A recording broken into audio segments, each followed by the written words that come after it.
All right. Looks like we are up and running. What I will do is go ahead and switch to the jam stream layout and we'll go ahead and get started.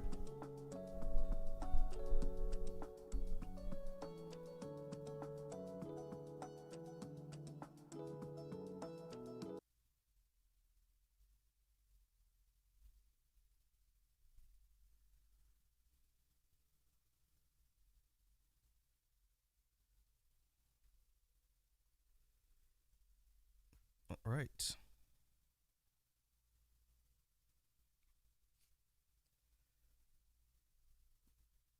Before we get underway, I'm going to load up one of the BGM tracks to put something in the background, and then I'll do kind of the intro for what I'm planning on working on for today's jam stream, and then we'll get started.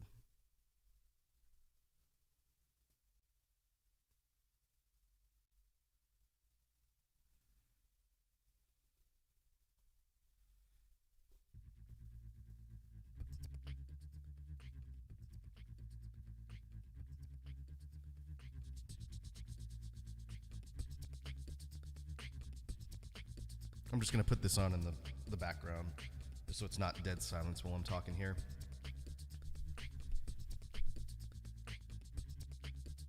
So for today's jam stream, this one's going to be a little bit more practice and drill focused, at least for the first part.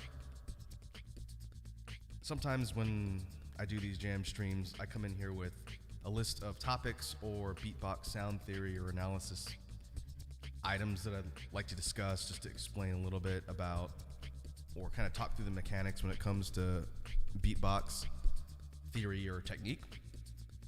But I don't really have any today, since we've gone over the majority of things that I'm either actively learning or would like to learn. We'll do some checks on progress when it comes to certain things that are kind of a work in progress, but I didn't have any topics for immediate discussion on this particular stream. I will probably have to do some brainstorming and thinking about ideas for what I want to talk about in the next one. But because beatboxing is a progress and practice based skill, there may be large amounts of time between when I talk about a technique and walk through it and when I introduce another one, because I'm still perfecting or grinding and trying to level up the techniques that I have. So to that end, today we'll be focused a bit more on practice drills, experimenting with basses, and trying to hit on a lot of the things we've done so far, and then if anything comes to me as far as items I want to talk about or explain or analyze or anything like that, then we can kind of break from the drilling and the practice sessions and talk through that a little bit. But to that end, I intend for the first part with the practice sessions to be a bit more freeform and working on freestyling type stuff.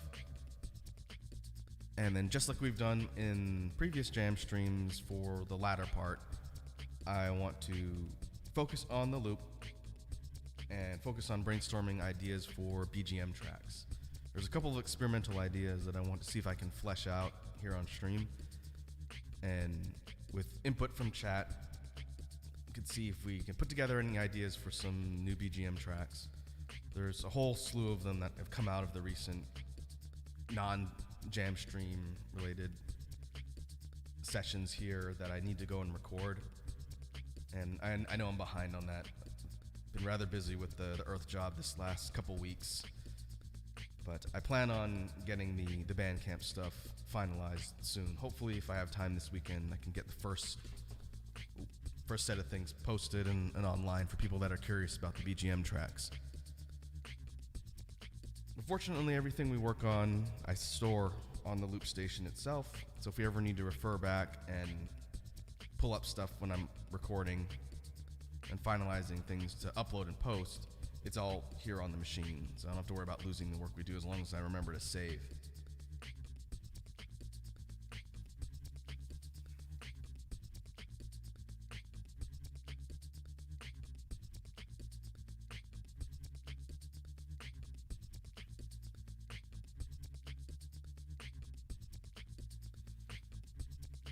Alright, that being said, it seems like my reverb might be on a little high.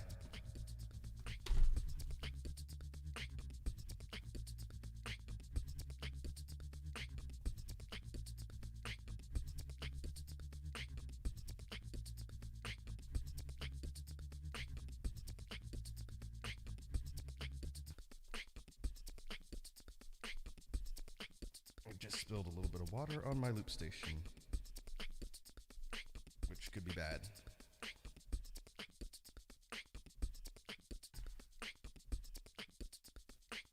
Let me wipe that up real quick so I don't electrocute myself.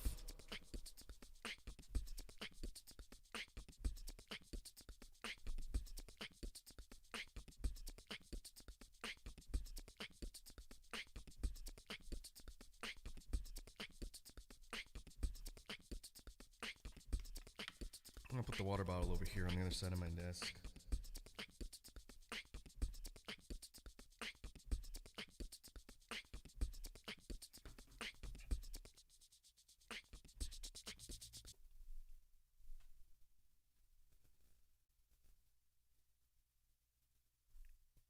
Alright, I'm gonna jump over to this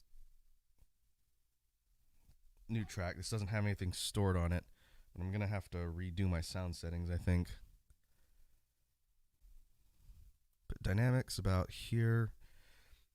One thing that I'm gonna have to pull the chat on at some point in this stream is the sound quality, because I changed some global settings on the loop to make my life a little bit easier, but it also changed my sound settings. So now I need to make sure everything is outputting fine through the stream and not blowing out the mic or peaking it unnecessarily. Let's see, put everything about there.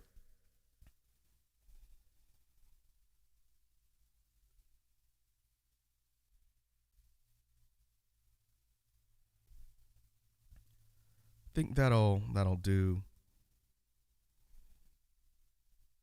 I want to have the reverb a little bit low so that it's not super loud. I think that'll be fine about there. Let's see, let me test snares.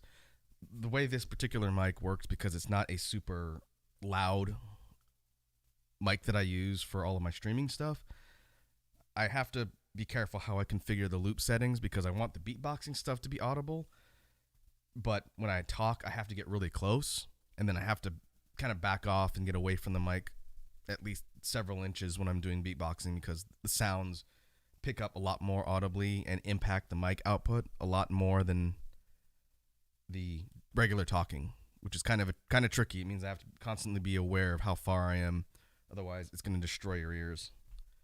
So let me get about to where I would normally be making beatboxing type sounds and see how that picks up on OBS.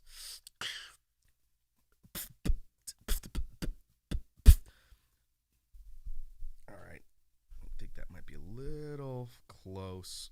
PF snares, for whatever reason, seem to peak the mic the most, which is interesting. I'm not exactly sure why that sound specifically impacts the mic so much. Oh, hey, Wazzy. Welcome to the stream. Good to see you. I'm having to redo sound check stuff because I just changed the settings for my loop station, and that means I have to reconfigure everything to make sure the sounds are not blasting the mic. To answer your question, I don't use a special mic for beatboxing stuff, but the mic that I use is not primarily designed for that type of audio recording. It can be used that way, but you have to configure hardware because it's not a super loud mic. This is a Shure SM7B, which is a pretty high quality dynamic mic and works fine for regular recording and stream audio, but for beatboxing, it's not super loud. It doesn't boost sound too well. So I have to compensate for that with the loops settings in order to make it so you guys can actually hear me. But the tricky thing is it does pick up certain sounds really well. So I have to find kind of a middle ground between being able to speak comfortably and also be able to make sounds into it without having it feedback really loudly into the mic. And if I can get the whole thing to hit like just the bottom of the yellow register, no matter what I'm doing, that would be the sweet spot.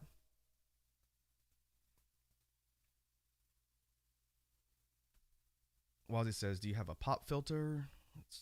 I find putting wood inside the pop filter helps with the P's peaking. Yeah, the SM7B has a pop filter built in. I'm using the regular attachment, but it has that around it already, so that it automatically muffles the plosive type sounds fine. And again, for speaking, it's not a big deal. Like, give me a temperature check on just right now as I'm talking into the mic. If you're able to hear me clearly and it's not super echoey or super loud or blown out, then this is fine for speaking. But if I'm doing beatboxing stuff, I've got to get back a ways. Otherwise, this close will absolutely blow the mic out. So if I'm over here, which is several inches away, and I do a PF snare, if I point directly at the mic, then it seems to be the worst. So if I do it from here, which is tough because I have to look towards the mic to see OBS on my other screen. But if I go about here and just don't point directly at the sound source, then it's not bad. But some of the other louder snares, like a BGM, I'm worried that those may actually peak the mic even worse. So let's see. If I point this way, it's actually not as bad as a PF, and I don't know why. But that's fine. What I'll do is I'll leave the settings here and just let me know as I'm making noises and working on warm-up stuff if anything starts sounding too loud, because I don't think it's going to be too soft. In fact, if I don't remember lean forward, it's going to sound like I'm speaking from across the room just because of the way the mic's set up.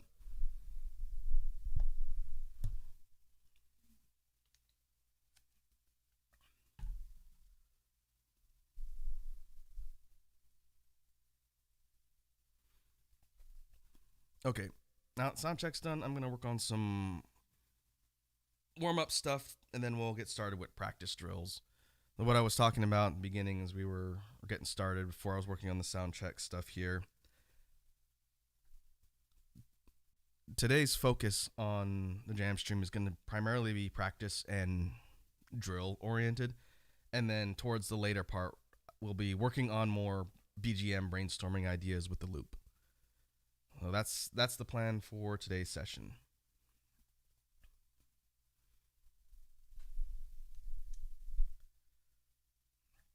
All right, I'm gonna work on some regular beats and combos for warm up and kind of freestyle. Then from there, I'll probably move on to some more structured stuff for repetition and practice. So let's see.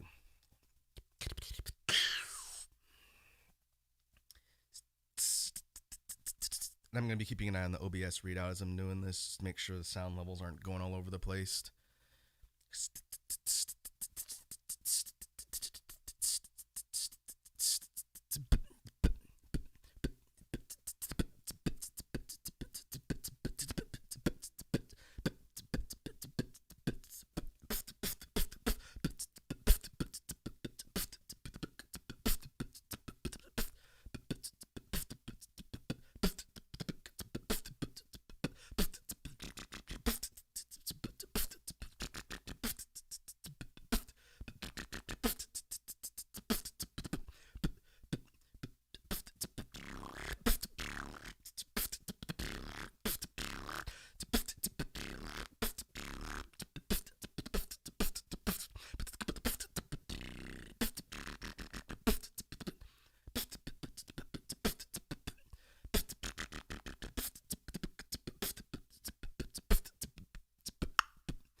Actually, I should switch snares.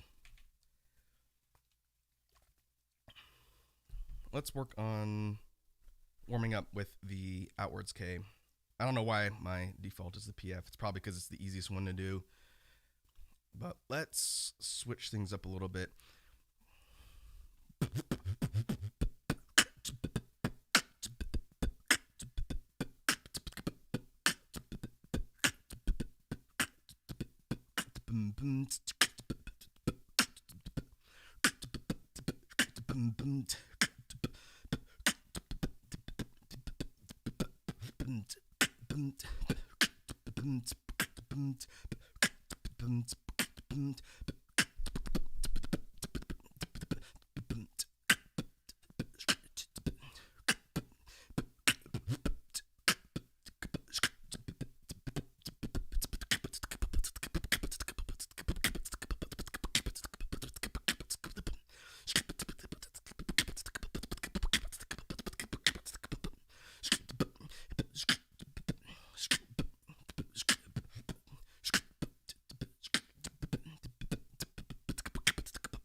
All right.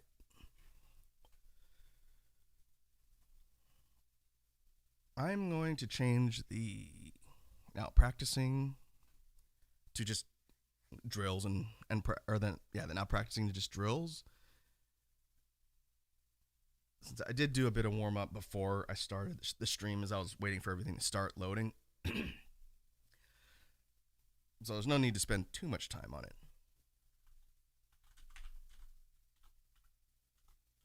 Let's do this.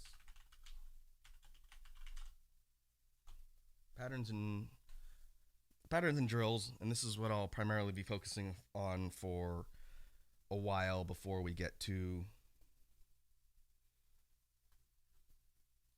the BGM stuff, which will probably be in like the last hour or so of the time here on the Jam stream.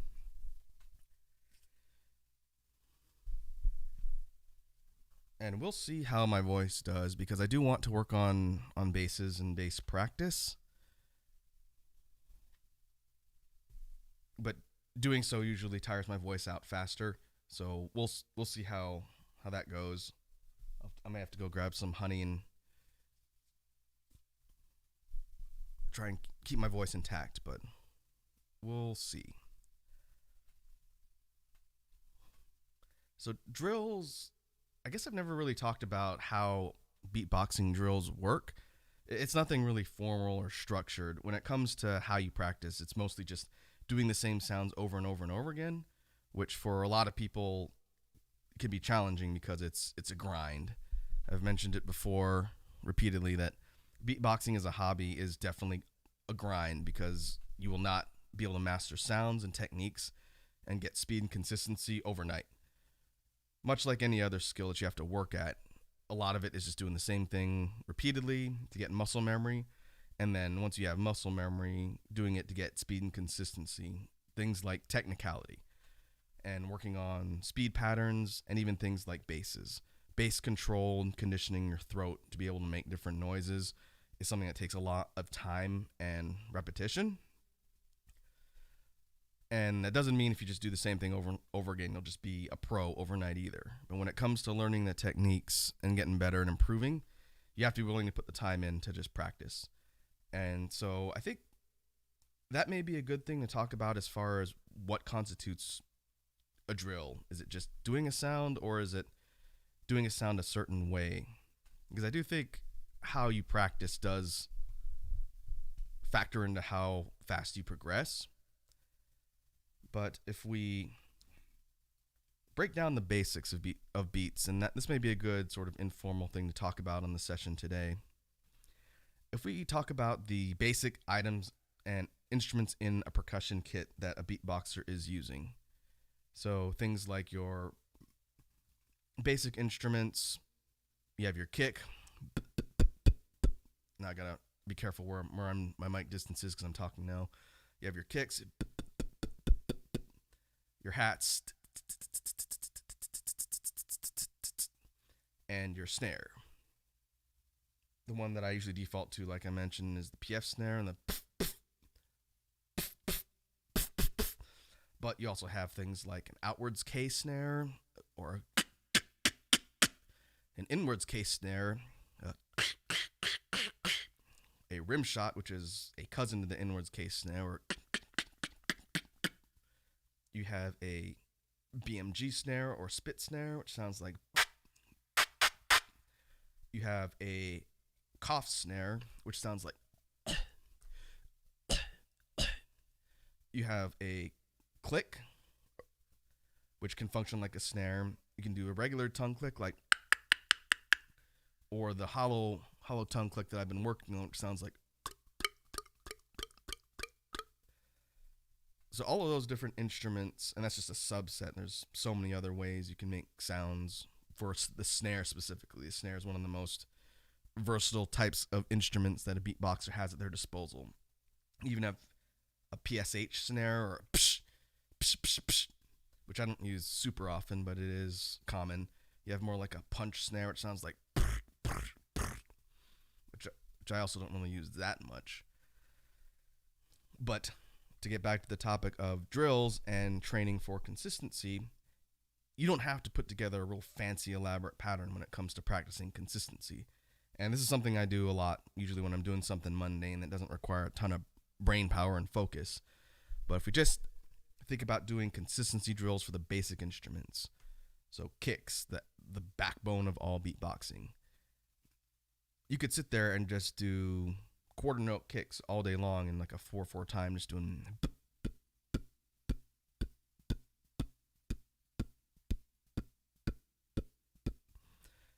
And when you're just learning beatboxing, when you're starting out, doing drills like that are pretty handy because it teaches you how to keep time and be kind of consistent and get the sound to come out, because you want the sound to be clean. And when people start learning the basics for kicks, again, it's just the B sound, or like a boots, and like boots and cats without the ooh, without any vocalization. That's just with the b. But your lip muscles have to develop strength to be able to get more pressure. So instead of sounding like a faint b, over time, as you get better with it, you get more force and consistency with it. So it goes from like a faint kind of to a more, and you can do it on demand and do it consistently. And then once you go from that, you work that into quarter note drills. Just, and then once you feel comfortable doing that, you can keep time consistently. You upgrade the complexity to eighth notes, and you might do something like.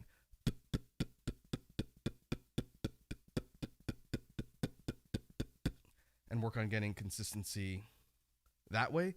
And then from there, you work up to varied rhythms, and you just practice over and over again, mixing up how complex you want it to be until you get better and better and better. So you might go from the eighth notes of to like a staggered beat or something with double kicks. So you have a instead of just a single one. So you might have.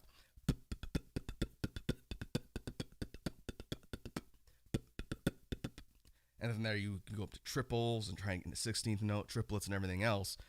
And then your drills become more complex. Wazzy says, what's your favorite beatbox sound to make? That's an interesting question. I think it's a little bit difficult to narrow that down based on all the different types. But I could probably point to different types of sounds in my favorite in each category. So for snares, because again, there's not a whole lot of different types of kicks that sound dramatically different on beatboxing, but for snares, since there's a million snares, I think my favorite is the BMG. And the reason why I don't use it as my default is because I don't want it to just dominate everything I do. But the BMG is the one that sounds like a clap. It sounds like. And that one I need to be careful not to point directly at the mic, because that one is pretty loud. So using that one in a beat would just be something like.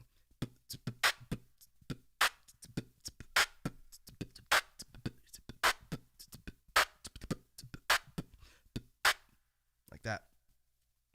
It's pretty versatile because it doesn't use any air.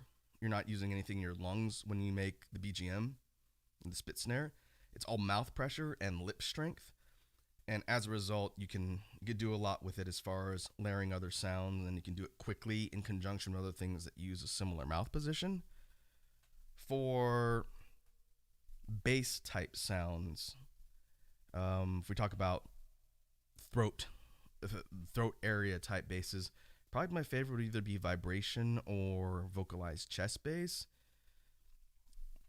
So for bass sounds, this would be a good sort of basic recap for folks that may be watching this later that are just learning or getting into beatboxing.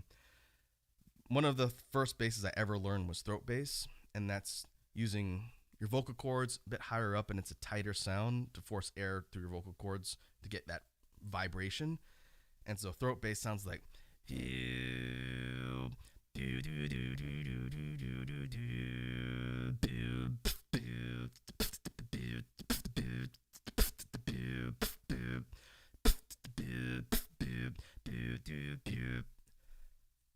vibration bass is a cousin in that what drops lower in the throat and actually opens the vocal cords up to get more of a rattling resonance. And it's mostly used to do lower range bass sounds that are coming from the throat. So vibration bass would go from down, you drop it lower in the throat and relax, and you get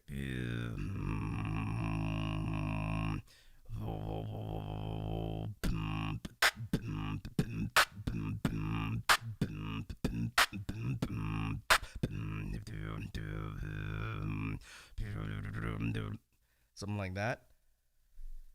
And then vocalized chest bass doesn't use your vocal cords at all to make the resonation. Instead, all of the sound is coming from your chest, and it's one of the most air intensive basses because you're basically forcing air out, and you're forcing it so low that you're getting a rumble in your chest.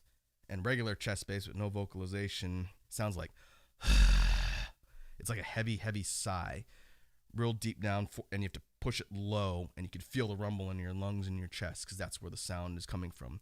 It's not resonating in your throat at all. The noise is just coming up out of your throat and out of your mouth. So for vocalized chest, you take that and then you're just using a vocalized hum. You're not pushing it like a which is like a throat bass. You're just going like a ooh, there's a hum, and you're combining it with that heavy sigh, and that's how you get the whoa, whoa, whoa, whoa, whoa, whoa, whoa. It sounds a little bit similar to like a vibration bass, but it's not rattly. It doesn't resonate at all. And the sound is interesting because it's taking that rumble, the combining it with this vocalized ooh, and the sounds layered together as they come out of your mouth create something that sounds kind of like a distorted synth. And vocalized chest is useful because it just sounds different. If you don't want that resonation and rattling sound, instead of getting like a but you still want a low register sound and a different type of noise, essentially. That's how you get like whoa, whoa, whoa, whoa, whoa, whoa, whoa, whoa, whoa, whoa,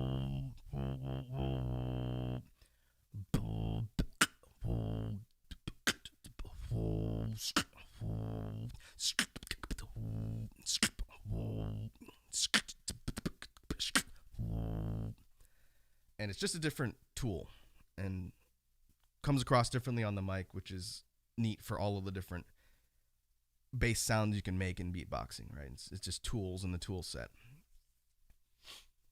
As far as other inward sounds that are my favorites, I've talked about lip rolls probably too much on stream, but lip rolls are one of my favorite techniques, and it took me forever to learn because mechanically it's a little bit complicated and there's no easy way to teach someone a lip roll. But like the basic dry lip roll is one that sounds like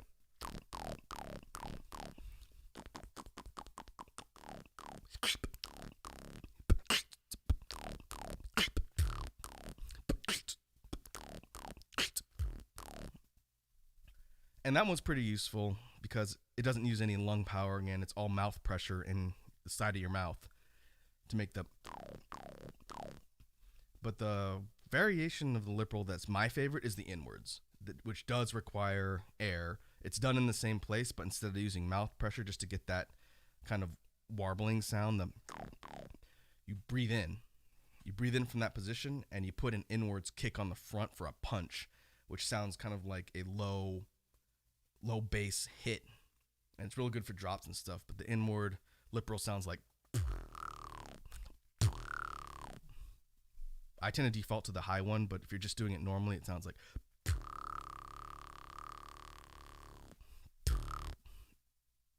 And it's a real good low register sound. It's good for drops. And I've done it in beats, so you might get something like...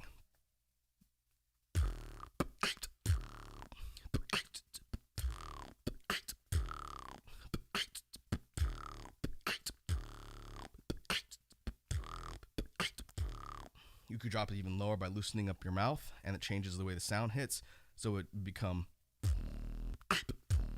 more of an 808 sub.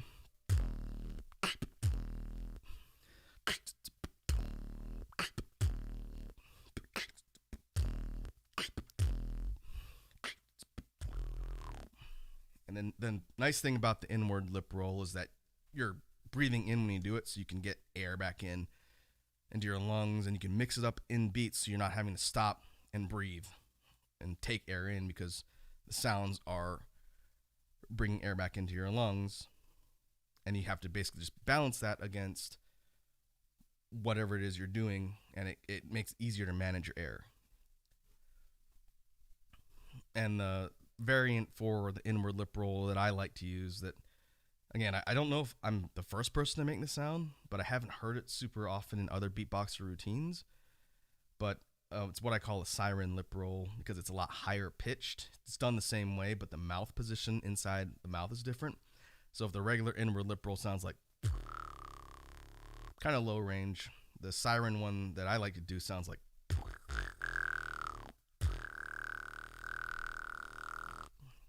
It sounds much higher pitched. And that's just done by raising the back of my tongue up to create kind of a hissing noise. You know, like a cat.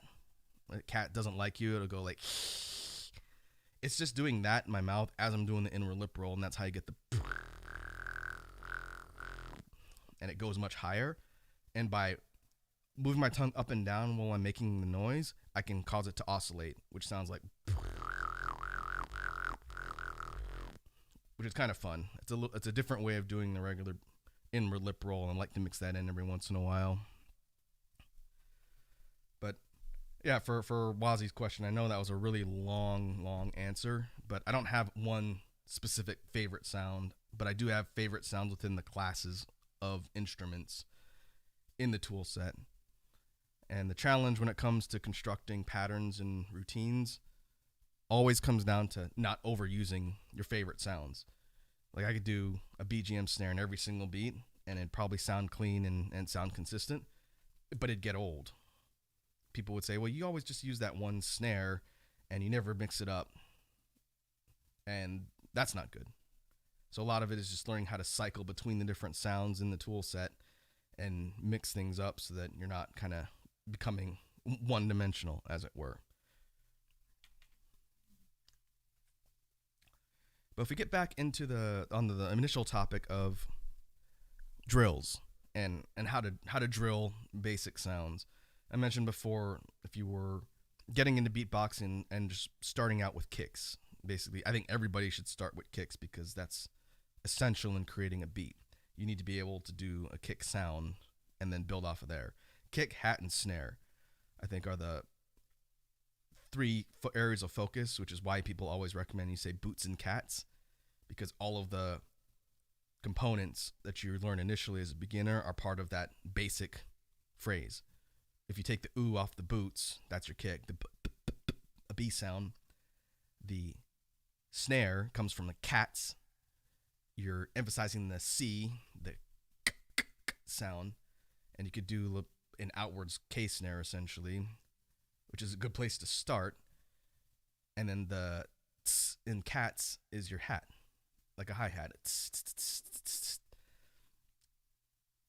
So starting from there is a good entry point for people to learn just the three basic things and just practicing that until you get the muscle memory and strength to do it.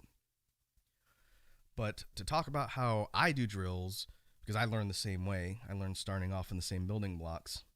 For me, I tend to focus on one sound at a time, depending on what I want to practice. So if I'm doing kick drills, for me, it's not necessarily that helpful to just drill quarter note 4/4 time kicks. Just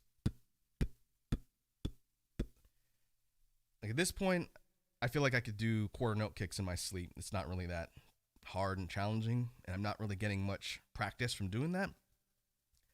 So for me, I tend to go straight to the more advanced rhythms and then just try and do it as consistently as possible. So if we're talking about double kicks, I might do for 5 or 10 minutes just straight, usually while I'm doing something mundane and I don't have to think about it too much. Just sitting there doing like a galloping beat. Or it could switch it up and go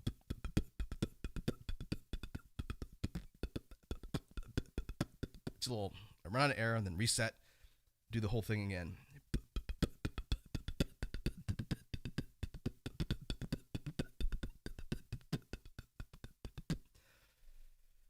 And then do that over and over again for, let's say, 5 to 10 minutes or however long I want to practice.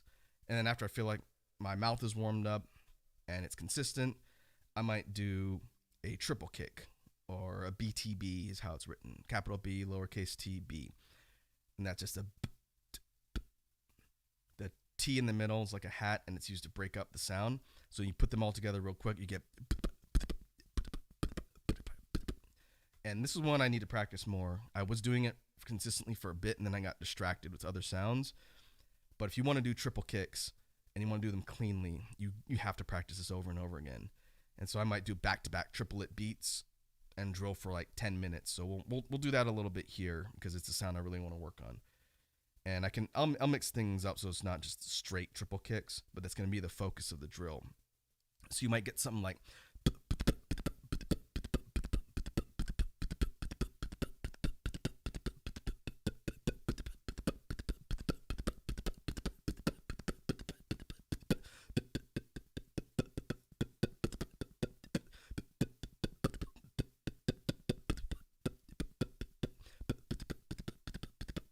And you can even speed it up faster if you feel comfortable doing so. And if I really want to push it and see how fast I can go before it gets muddy and unclean, it might go from that's what's called a kick roll. Basically, like blast beats almost, where you're just going like on a double pedal in a metal beat. And doing that consistently is really good practice because it's difficult. It's difficult to stay consistent and clean. So if we're doing like a kick roll, it'd be like.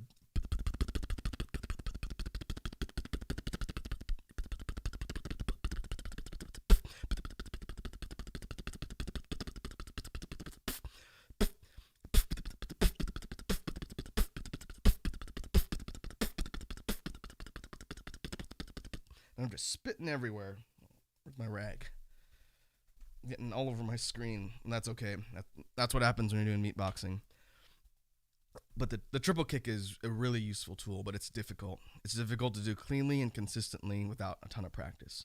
And you should be practicing the sound a lot because it's handy, but it's challenging.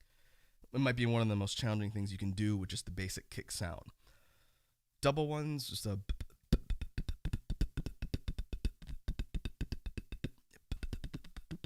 Not too bad. And if you're doing without using the kick roll, which is again BTB, the triplets back to back in a chain endlessly, and that's how you're getting the. You could just do the straight regular kick as fast as possible, and that would go from quarter notes to eighth notes, 16th notes to 32nd notes, which I don't think I can do in a single kick. And that would be, let's see.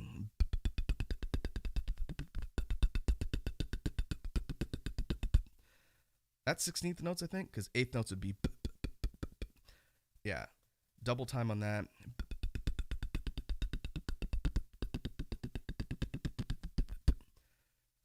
Which is still pretty fast, and that's useful in beats too. You can put some real interesting compositions together with just chain 16th note kicks.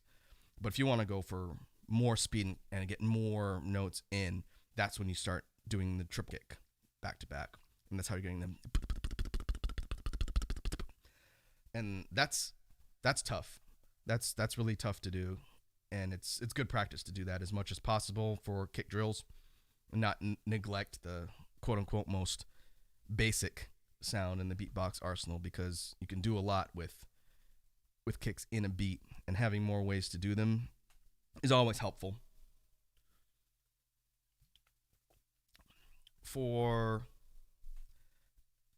hats, hi-hats are interesting because they're mechanically done differently, obviously, than a kick.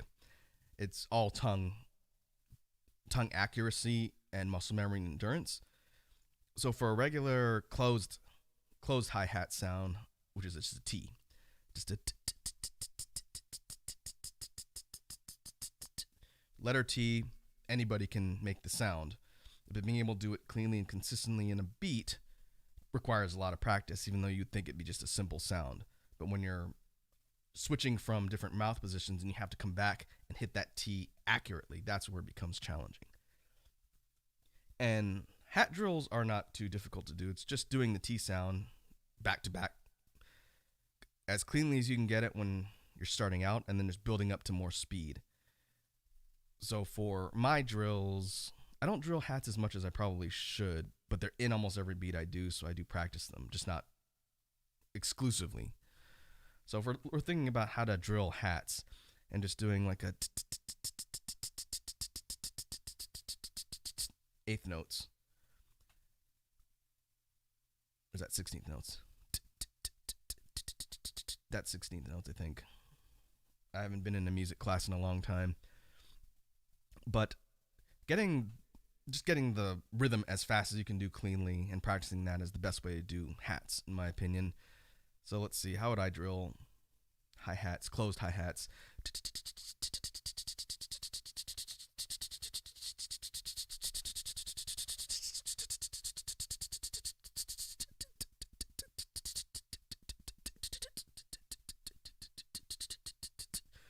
Probably something like that, and varying the rhythm up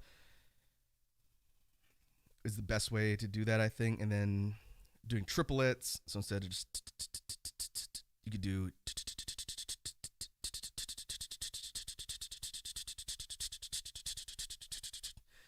and then do like the equivalent of a kick roll with hats, like a hat roll. And that would just be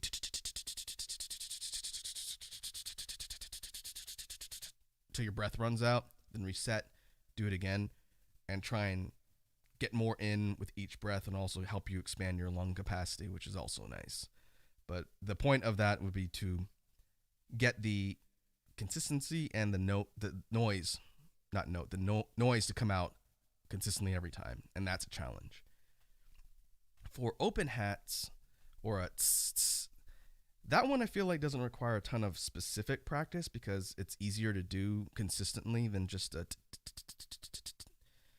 But where the drilling and practice comes in for usefulness as far as beatboxing tools go would be putting the closed and open hat together and get advanced hi-hat runs and rhythms that are switching between the two, because that is much more difficult. So if we're thinking about a jazz rhythm, and this is something I want to experiment with in the BGM, so hopefully I don't forget. The real simple classic jazz rhythm with like a hi-hat, someone sitting in a drum set, would be something like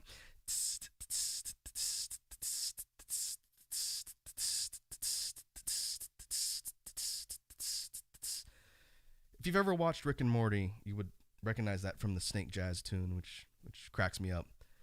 But just doing that is a good way to combine both types of hats commonly used, open and closed, and it's doing that rhythm doesn't have to be that exact rhythm, but that combination of sounds teaches you how to alternate between the mouth positions of just,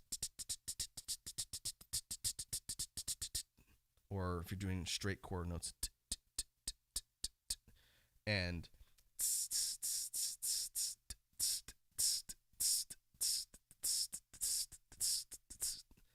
flipping the order around is how you get the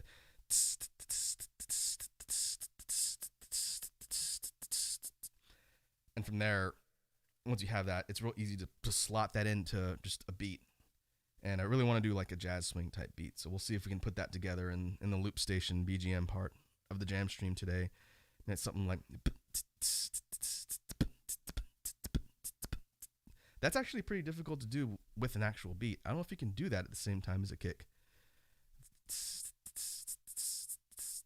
Yeah, I think you'd have to layer them because of the way that the tongue and the mouth position is and the sounds coming out. Being able to layer that into something, we'll experiment around with that later. And then for snare drills really depend on the type of snare you're doing. And it does vary a lot depending on the snare technique. So, and I gotta be careful about the sound output on this particular part. So if we break down the different types of snares and how you would drill them and practice them, I think the best way to do that is either isolate the sound and just do it over and over, or work it into a beat and try and do the beat as consistently as possible. So what does that mean? For PF snares, when you're just learning the snare, in the beginning, it's going to be muddy and not very consistent and clean. So you'll want to just try and do it over and over again until you feel like you've got the muscle memory and control to be able to use it on demand cleanly. And it doesn't have to be fast. You could just go quarter notes, just to...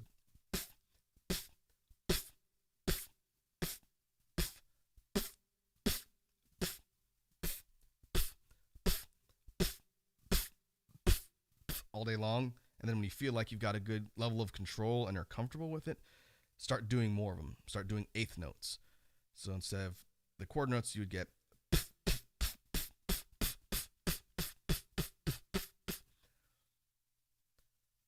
And once you feel like you've gotten that consistent and clean, speed it up even more. And 16th note PF snares are not super common. I don't know if I've ever heard anybody do that off the top of my head, but it'd be something like... Yeah, that's a really difficult sound to do that fast. It may be easier to mix it up with a B sound in between, so you're getting more of a...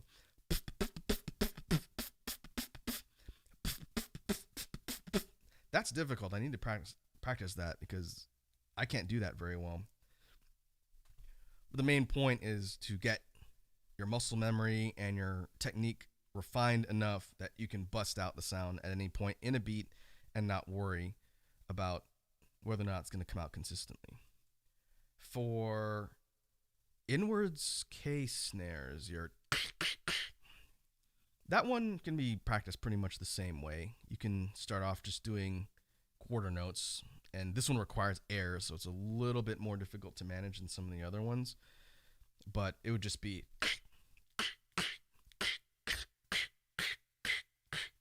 So you get the consistency. For inwards K, it's a lot more the muscle memory and technique and getting it clean as opposed to speed, because it's not an easy sound to combo in quickly without doing like a double K, which we're not going to talk about here. But you can also do rapid fire inward Ks on one breath by breathing in and just closing your mouth. And you might get some like to break it up. But it's difficult to do. Can I do 16th note inward Ks? That might be the fastest without doing a double K. Like that's a lot easier, but that's a different technique altogether.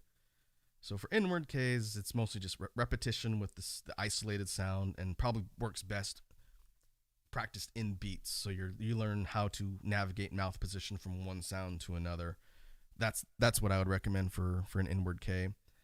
Outwards K, that one's a little bit easier to practice as far as speed goes, because you can do it without breathing. Essentially, it's just mouth pressure. And so you practice with quarter notes. Just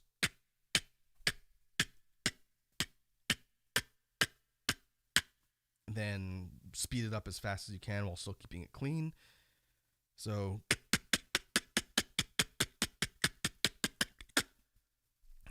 and doing 16th notes or triplet outward Ks, that would be difficult. I don't know if I've ever seen that happen either. But it'd be something like...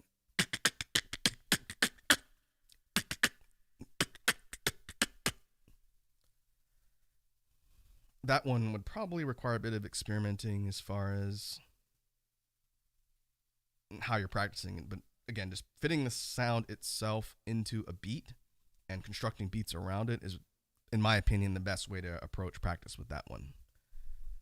We won't go through all the snares that I listed off earlier, but for BMG or spit snare, that one I think falls into a similar category as the outward K as far as putting it into a pattern once you have the technique down, because you could try and rapid fire a BMG, but it's difficult because of the lip position used to make it.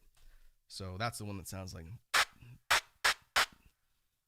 and you could try and do eighth notes with it and go, but getting faster than that involves doing like a BMG roll, which I can't do. A couple of beatboxers that I follow are really good at doing that. River and Collapse from France, both of those two have a really good rapid fire BMG snare, and I think it uses like either a outwards B or maybe even like a kissing noise in between. I can't do it, but they're essentially getting a 16th note run with the spit snare, and it sounds really clean and really good. For me, the only way I can get a rapid fire spit snare is to do it in one breath and use my tongue to interrupt the airflow, kind of like a staccato tonguing at real sharp intervals. So instead of I'm doing it repeatedly and using my tongue to cut the air off to get it rapid fire. So that sounds like, and I get a few of them out before I exhaust all the breath that I've taken in. So that's not the same type of technique as what they're doing. Theirs is designed to actually be a sustained rapid fire run on the BMG. Mine's a little bit more of an improvised version. But I think the biggest challenge for using the BMG snare is fitting it into beats and being able to jump back to that mouth position. So I would recommend just experimenting around with beats in general when it comes to the BMG and learning how to get from complex beats into that mouth position. So like a drill you could do would be a real basic one, and then you just switch up the rhythm. So you might start slow and do something like,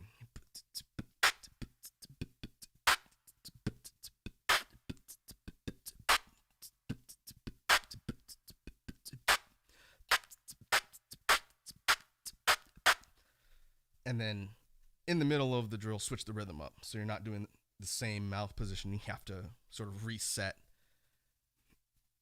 So if we're going from to like a little bit more faster, and we're going,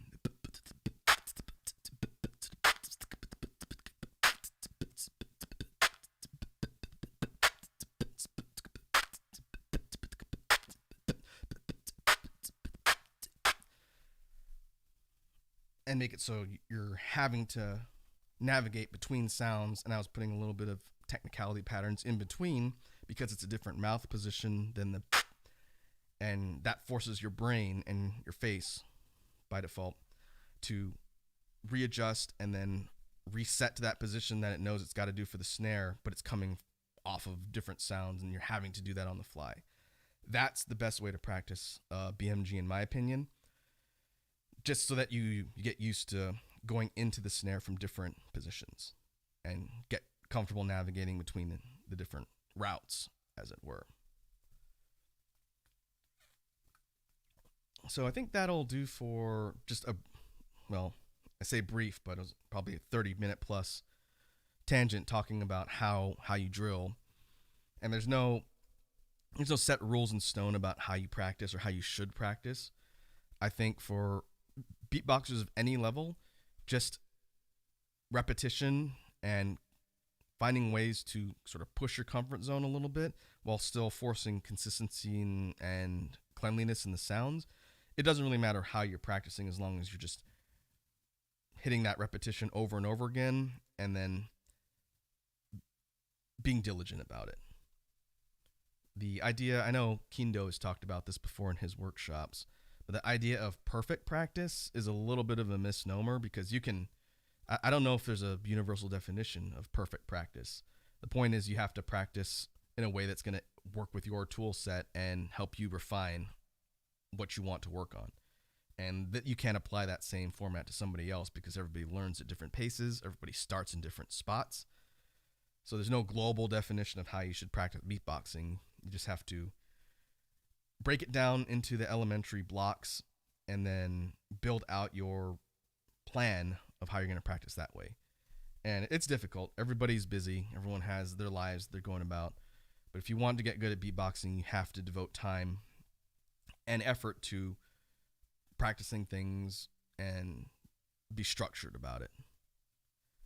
So with that said, I do want to actually do some drills for the basic stuff. I'll see if I want to get into the whole drill analysis for things like basses. We'll see. But for the basic stuff, if we rewind back to the start of the conversation, I was talking about what I'm going to do is work on some basic instrument drills. I'll probably vary between a couple, and I'm going to do kicks, hats, and a couple different types of snares just as practice for me. Because, like I mentioned before, this is a bit more of a practice-oriented jam stream. So this is going to be kind of a combination of drills and freestyling. I'm not going to be doing complicated beats per se. I'm going to be focusing on the instrument types. And we'll do this for maybe around 10 or 15 minutes. And then we'll see where we're at from there. So if we start with kicks, again, rapid fire kicks are not my strongest suit. So I'm going to work on some advanced rhythms with the kick by itself and just practice that for a little while, and then we'll move on. So let's see. Start off kind of in the middle with rapid fire kicks. I'll build up to triples. So if we're doing a kick rhythm, might be something like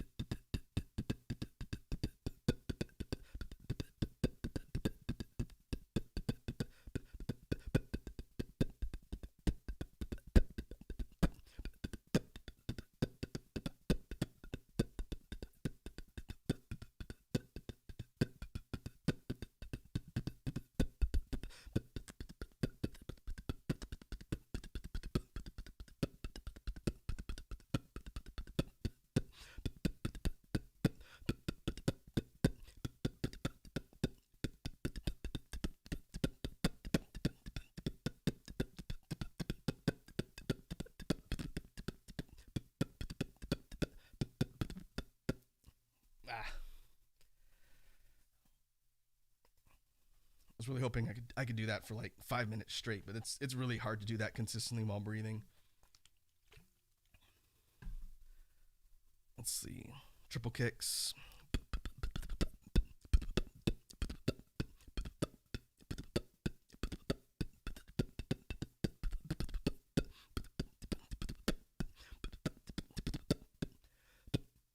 Oh, hey, Edward.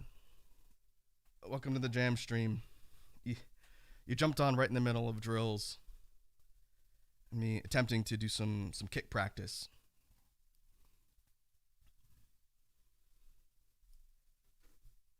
Let me know if the audio sounds weird. Wazi was here earlier, and she gave me some feedback on it. I had to tweak my loop station sound settings a bit, but it should be good going forward. Just let me know if stuff starts peaking really badly. Let's see. Triple kicks are tough. That's probably the toughest permutation of sounds for just the kick drum in itself. So let's see.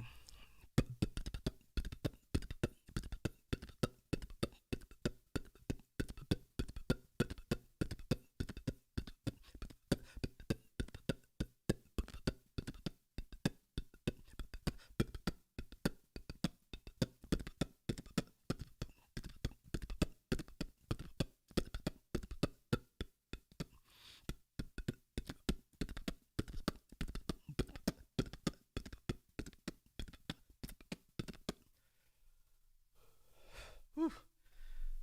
All right. Thanks, Edward. Thanks for the feedback. The sound settings I changed were actually global settings on the loop station. I changed some things with the compression and basic reverb settings. So it should make the loop creation stuff a little bit cleaner. I don't know if it's necessarily that audible when I'm talking, but as a result, I had to sort of redo my sound settings for everything else. And what I'm learning, looking at the OBS readout, which maybe I should just move it to my main screen instead of my side screen. It seems like the beatbox sounds peak the most if I'm pointing directly at the mic like this. I can kind of describe what my mic setup looks like, but I have my mic on an arm and it's pointed at like a 45-degree angle at my face. So when I'm making beatboxing noises, I'm not pointing directly into it. I'm pointing kind of sideways at it. But if I just turn my head 45 degrees directly at the mic and do sounds, that's where it peaks. And I think that was the problem for things before. So I need to make sure I don't turn my head towards the mic and do a snare, like a PF snare directly into it, or it's going to redline immediately. But if I do it sort of at a 45-degree angle along the mic, like this, then it's fine. But as soon as I point directly at it and go, then it hits red. So I think that's why. The downside is I still have to get kind of close to talk because this particular mic doesn't have a lot of boost on it. I mentioned this earlier when Wazzy was here, but I have to boost the overall gain on the mic so it picks everything up. Problem is, for sounds it does pick up, like direct snares at it, it picks it up super loud. So it's a little bit challenging, but that should be fine. The alternative was to use my regular loop station mic, but that requires me holding it, and it's a completely different set of sound settings because it's a different type of mic. But that's fine. All right, moving on for patterns and drills. We did kicks, and my lips are a little bit tired from doing that consistently, which is good. I need to build endurance anyway. Let's work on hats for a little bit. And like I mentioned when we were talking about structuring drills for hi-hats, I think it's easiest to vary between open and closed hats, which is your t versus tss, and learning how to go between them pretty quickly. So real quick, I'm just going to do for maybe a few minutes just some runs with hats. And then from there, I want to move into just freestyling and putting all the stuff together into beats, which is the final component of just the drilling here. So if we're talking about just the hats, we might do something like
I think I'm at my speed ceiling. I'm trying to push it faster, but it's hard.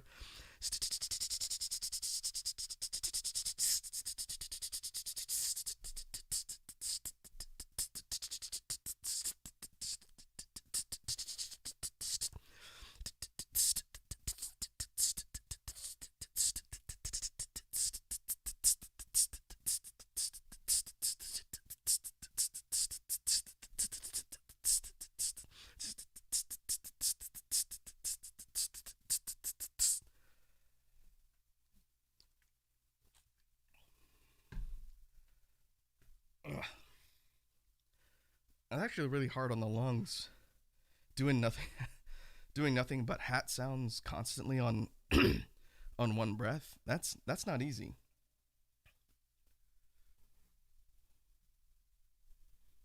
But I think there's a lot of room for improvement on my consistency with hats.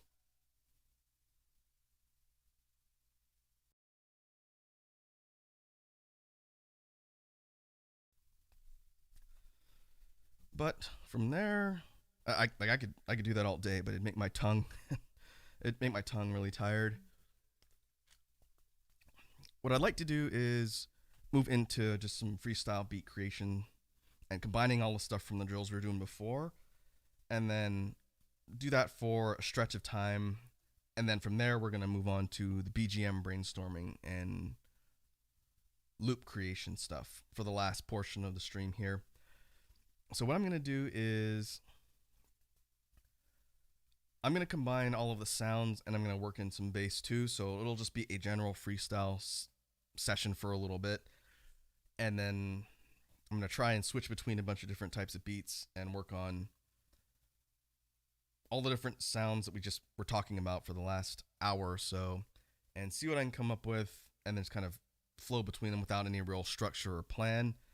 And then that'll wrap up the whole patterns and drills section of the jam stream, and then we'll move on to the BGM stuff. So now it's a matter of putting everything together, and let's see what we come up with.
switch.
I'm starting to sweat. It's actually kind of tough to do an extended freestyle session without taking any breaks. But one thing I did there, which I don't know if I've done at all in all these jam streams, is start working in the wobbles. That's a pretty versatile sound. I need to get better at using it, but it fits pretty well with the lip oscillation, because it's done in the same position, just tighter pinch on the lips essentially to get them.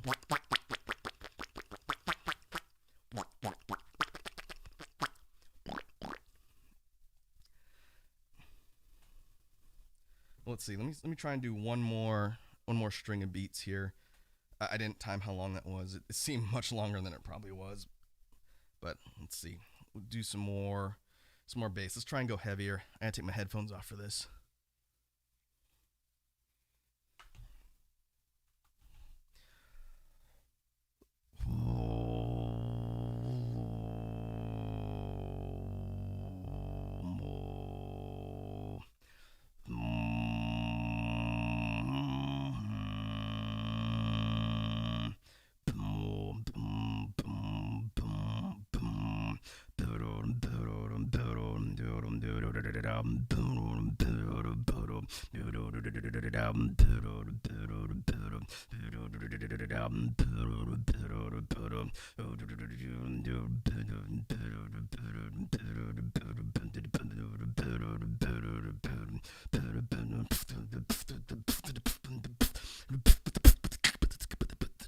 Now we drop the bass like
That's gonna take a toll on my throat.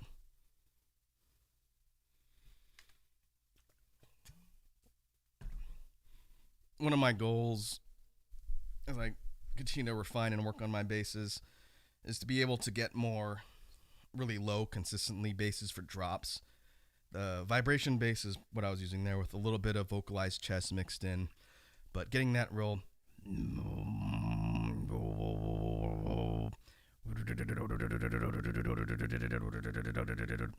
is probably the best consistent kind of deep bass that I can do.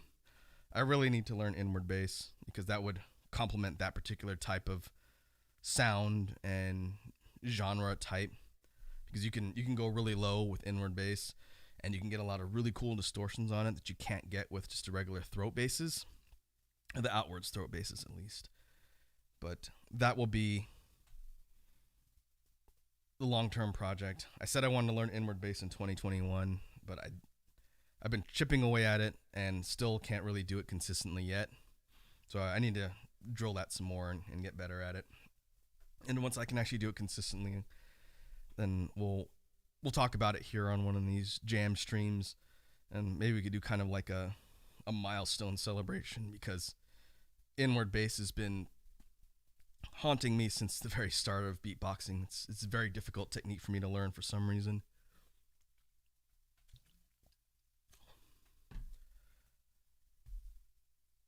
But I think that will do for the drills. I want to move on to the loop station and BGM creation before my throat completely dies and my voice gives out. So let me go and refill the water bottle, because I've been drinking just a butt ton of water on the stream.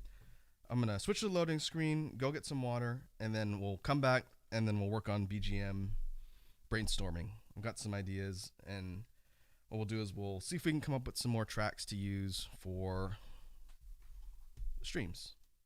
So I'm going to switch real quick, and then I'll be back in just a minute.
All right, let us switch back.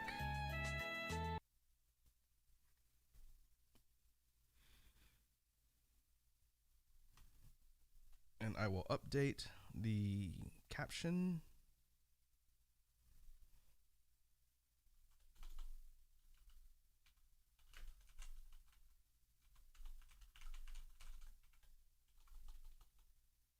Spell it right.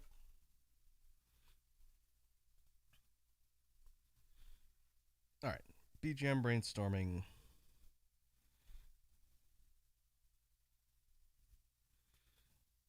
Make sure everything on the loop itself is good. The volume levels. Bruh. I think the stuff that I set, and I already saved the track that I'm working on here. I think everything is set fine, and I shouldn't need to change it again, but I'll probably continue to constantly bug you guys about sound quality.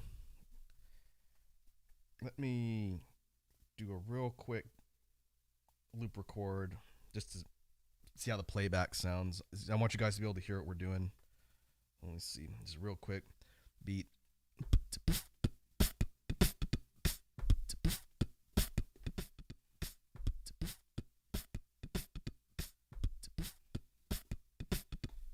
All right, that was really sloppy, but I just wanted to see what the sound output was doing. I think that's fine.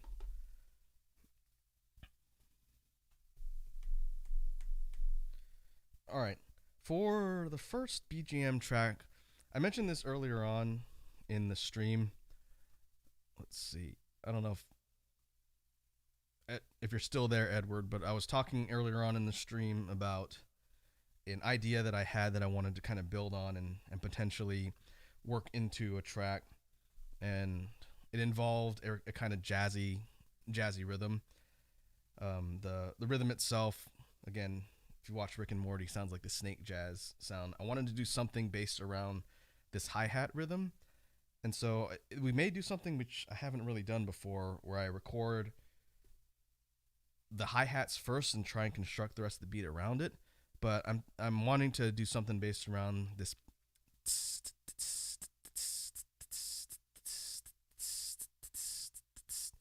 type sound. So I think the best way to do that would be to record it and then see what kind of stuff we can kind of create around it as far as the rest of the percussion line, and then get into like the bass and whatnot. So this one's probably going to use 4 tracks, and if I need to get rid of the bruh button for this one, then that's fine. Bruh. But let me see. Beats per minute. I'm really bad at beats per minute. Let's try 100 to start. I still haven't quite figured out how the loop station's innate beats per minute affects how it loops the tracks. I don't think, but we'll see. So let's see. Maybe we can add a little more reverb. I think that might be a little too much. Doesn't need to be super noticeable. But let's see if we can get the hi-hat recorded. All right, I see you, Edward. And let's see what that gives us. So let me see if I can do this right on the first try.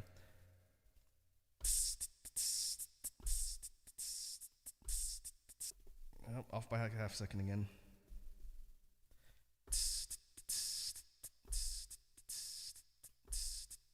Oh, I think I'm doing it too late.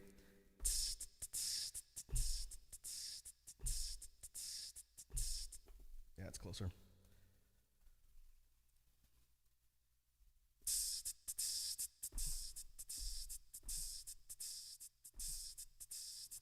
There it goes. We'll turn off reverb for a sec.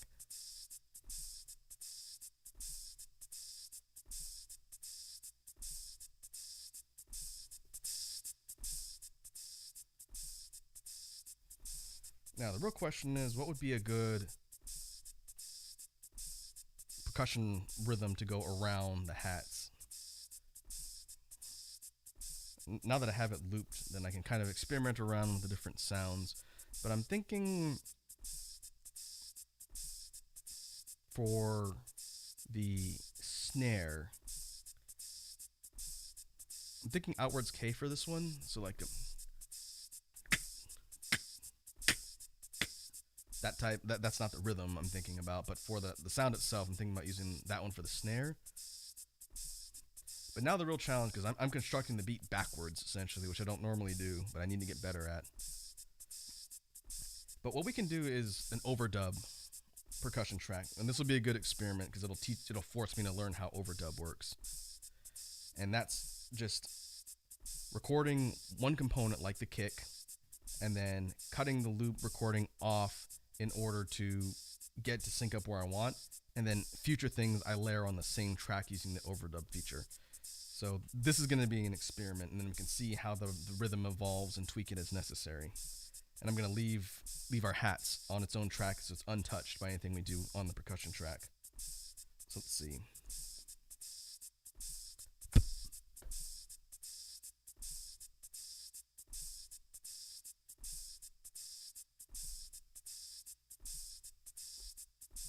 Okay, I think I need to hit the button twice to overdub. Let me see if I can get this timing right.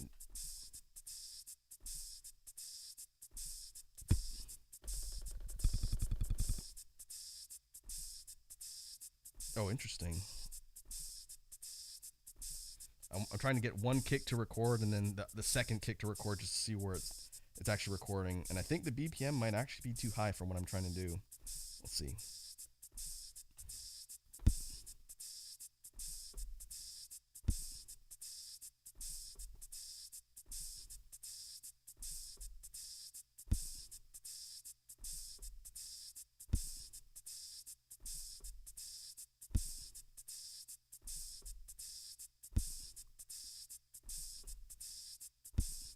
All right, so what it recorded is one essentially in between the measure.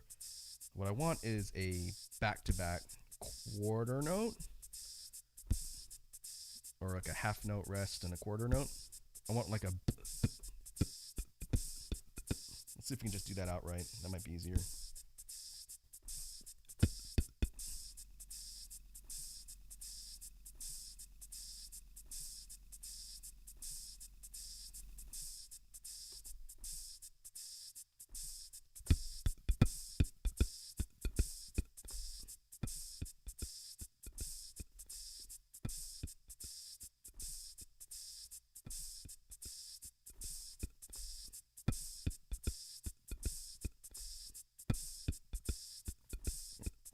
All right, that time it recorded the rhythm that I wanted, but it's missing one kick. That's why there's a gap.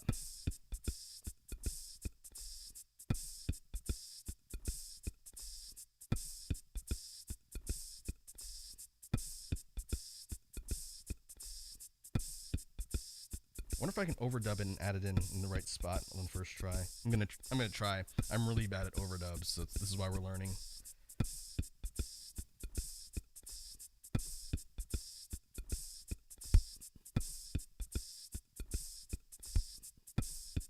Yeah, that was close.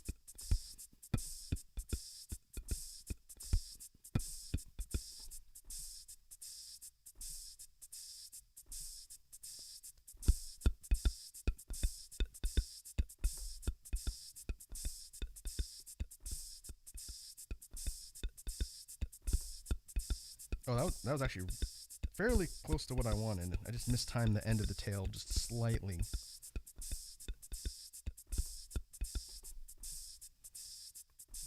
Let's see if I can get it on the first try. If anything, I can always go back and record the beat first and then add in the hats, because the hats are easier to do. But I kind of want to get better at matching up my overdubs and recording the track forwards and backwards. So let's see if I can get it.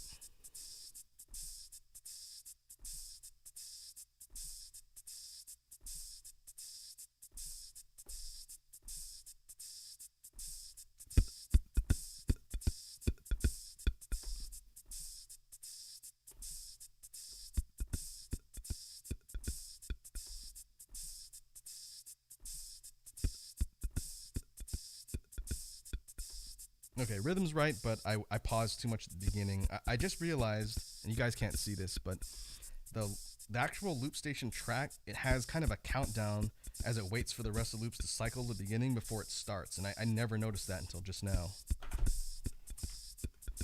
So let me see if I can use that to my advantage here.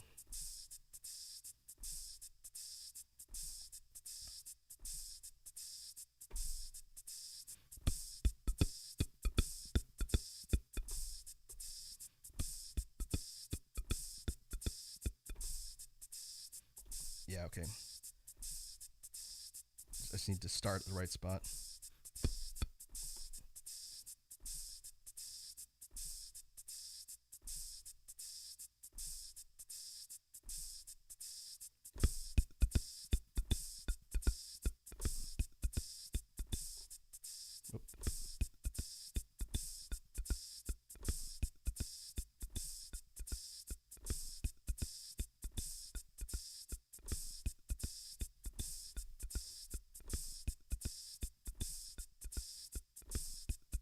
All right, it's not perfect, and I may have to re-record it later.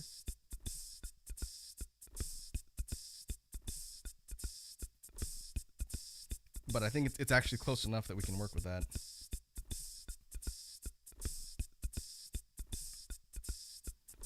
Now the tricky part, and I may screw the whole thing up by trying to overdub a snare on top of it. So if we went...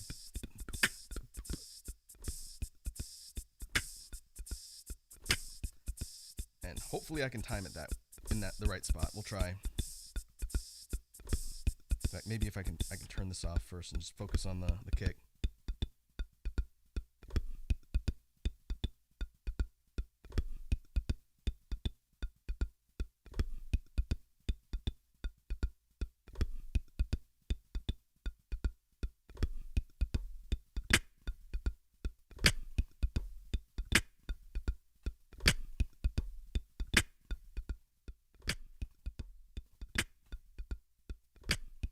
That was lucky.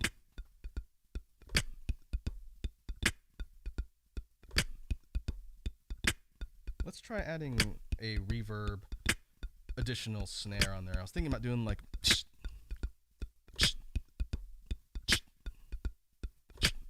but if we add reverb...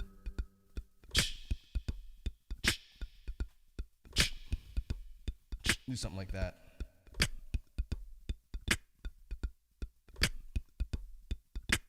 See if I can get it right.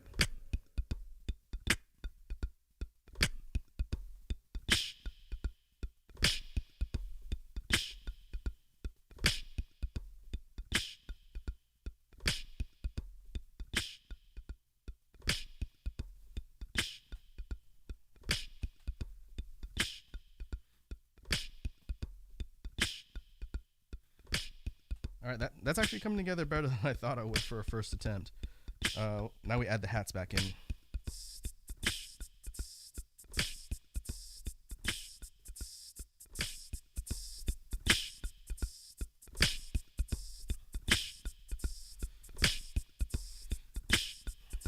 What are we thinking for an accompanying bass line on this one?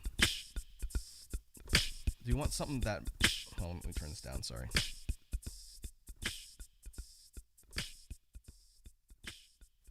I'll turn it back up once we start putting stuff together. But for a bass line, we'll do bass line, then maybe some sort of a melody afterwards. We want something that's more sustained, which is what I've kind of fallen into a bit of a habit of doing, which is like 1 or 2 note sustained bass lines. Or do we want to move towards something that's a bit different as far as note progression and rhythm? Because we have kind of a bouncy rhythm with this particular one. So I feel like it would be better to have kind of an accompanying bass line that bounces with the rhythm and doesn't sort of drag it down. So I wonder, I don't know what bass preset I'm going to use. I think I want to get the rhythm and like the notes down first and then figure out how I'm going to actually generate the bass.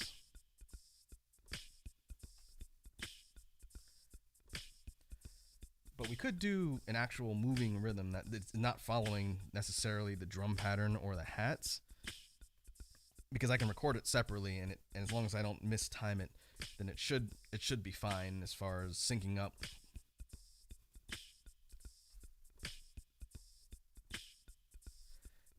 But let's see. I'm gonna make this a little louder in my ears so I can hear it. But I was thinking kind of a moving progression that's several measures longer than the rhythm, so it doesn't have to sync up, like I said. But we could do something. I'm just going to try and get the notes here, and then we'll see if we can slot it in and see how it sounds. If we did something like,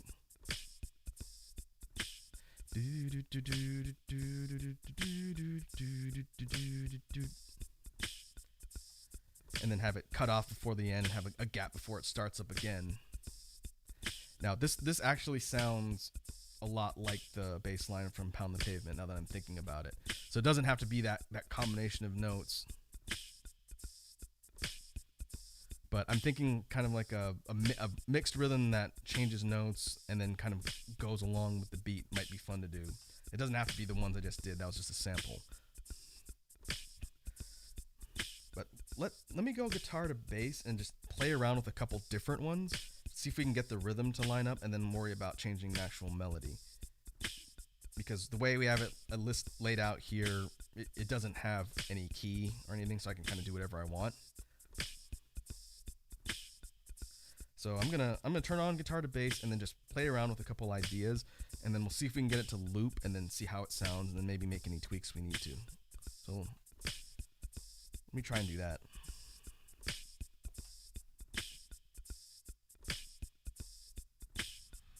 All right, guitar to bass on.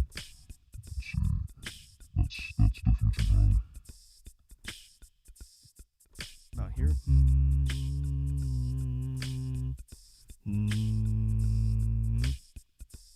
About there. I think that'll be fine.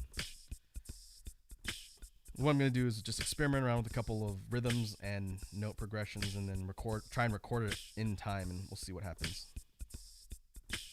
Be higher.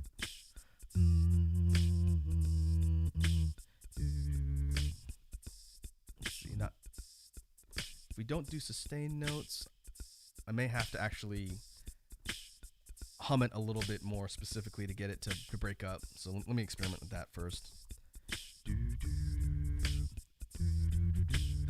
There we go.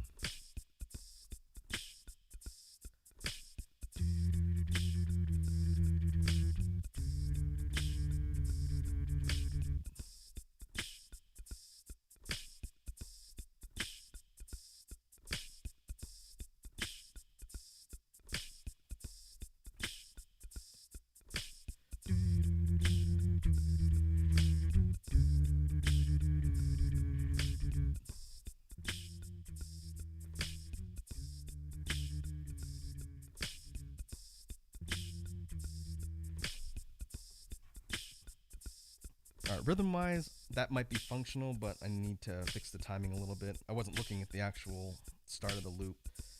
So let me see if I can get it to loop correctly, and then we'll worry about the notes and whatnot after that.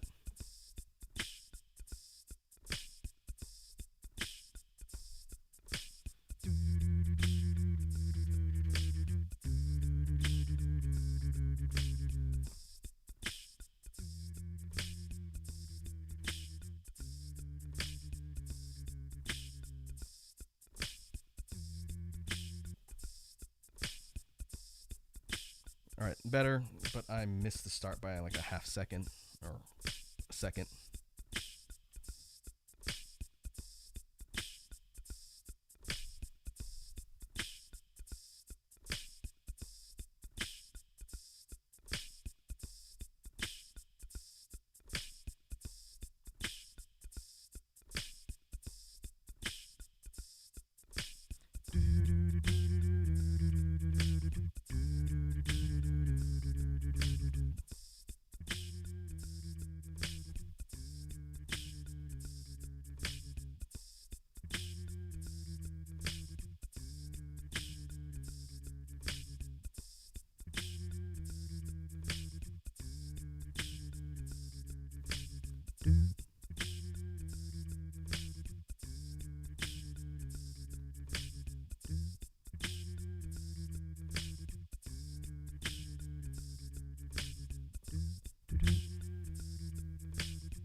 What I was trying to do there was fix that missed note on the beginning by recording at the beginning of the loop, and I I got it to start, but then there's still a gap,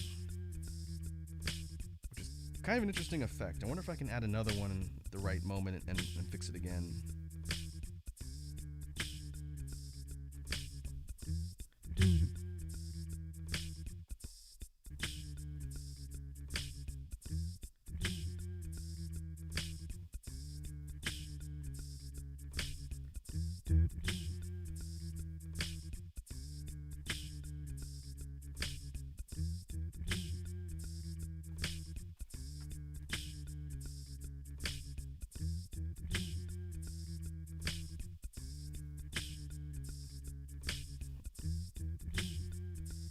I got close. I didn't. I think the second or third overdub I did before the last one on that bass track actually messed it up a little.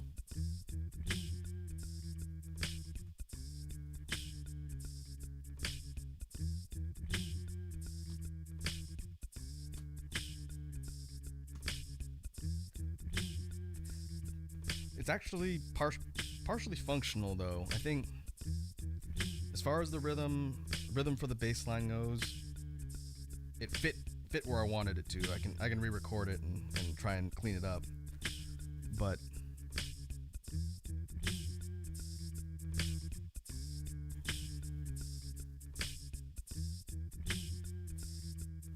it's an interesting bass for the BGM.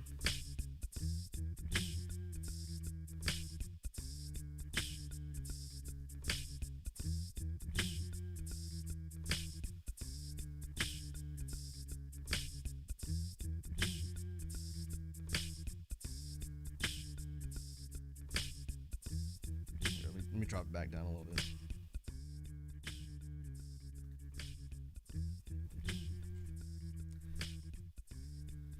The real question now, again, the bass line's a bit of a placeholder. I might go back and re-record it. But now the question of what else do we want to add as far as additional layers. We have one free track, not including the bruh button. Bruh. So if we wanted to add something else as far as a melody or a synth line or something else, we could do that. The real question is, what would be a good complement? Again, assuming we stuck with this pattern of the bass line. I wonder, let me see what we got here.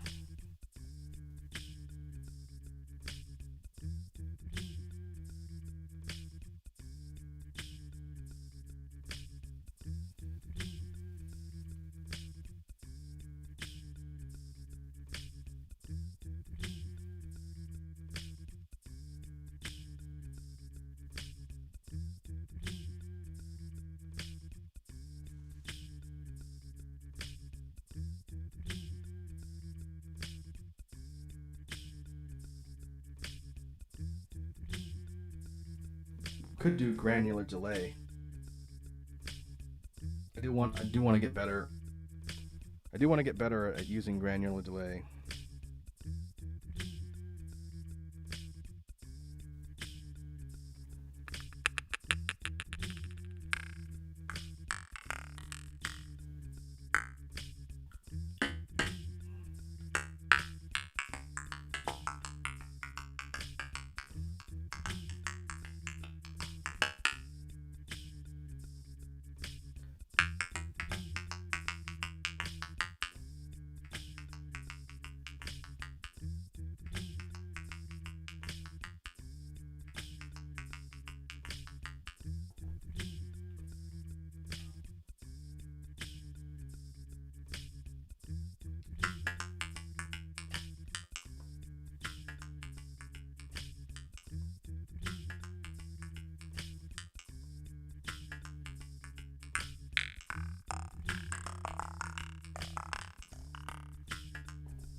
All right, what I did there was I messed around with the settings on granular delay to get that kind of metallic clinking noise, which we've messed around with before.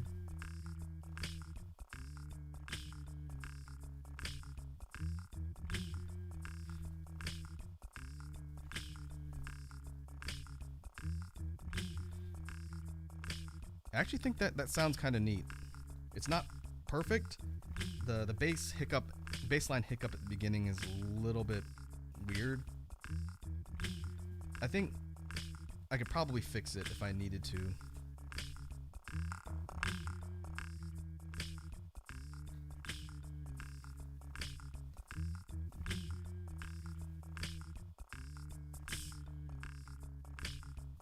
But let's see what kind of effects we can additionally tweak with the track effects.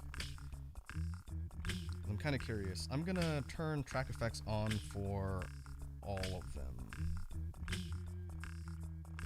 Actually, I'm gonna leave it off for the metallic sound for now. Let's see what we got.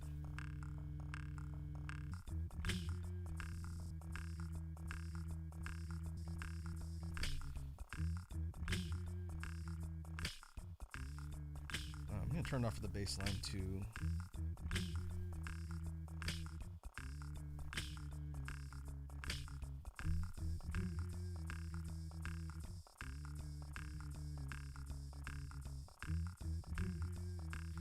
That's kind of a neat effect. Turns it into a techno beat.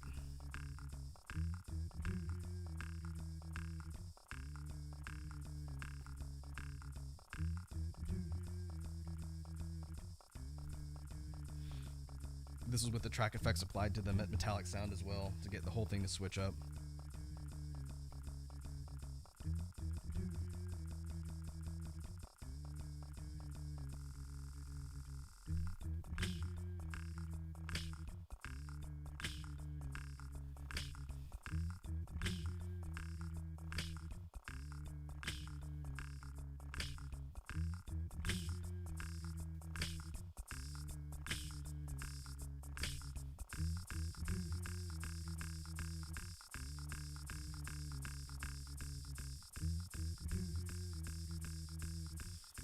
Hopefully this is loud enough that you guys can hear what I'm doing.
Bruh.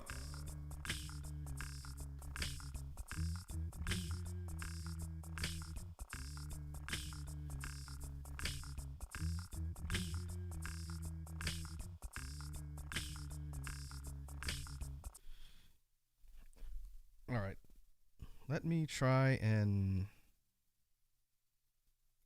do the track if I was actually doing it in a routine. How I would build the whole thing and have the entire section of stuff that we're playing, because I do need to have an idea of how I want to do that for the actual recording later on. So I'm thinking just because it was the focal point, we need to start with the hats. So if we were doing this in routine, it would sound something like.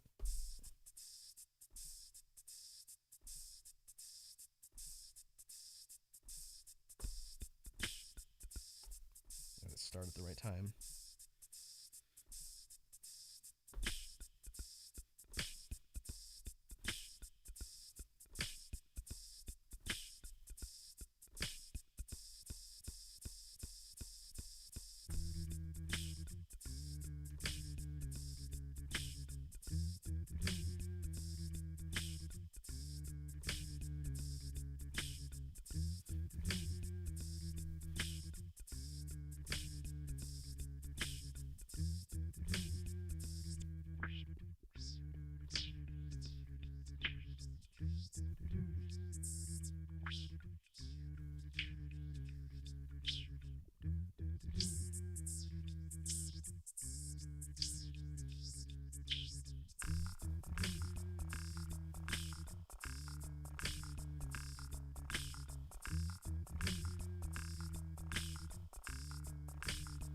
I switch up.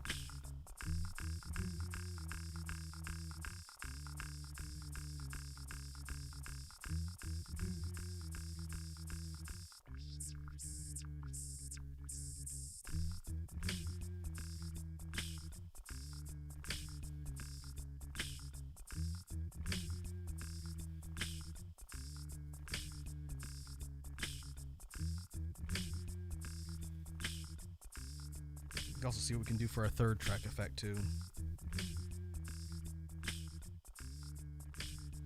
That's pan, and that just messing around with this makes it sound like the sound is coming from around you auditorily instead of just straight in your ears.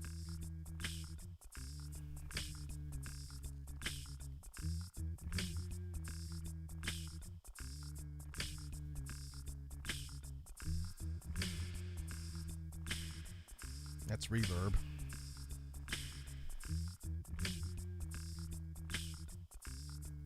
Let's try slicer.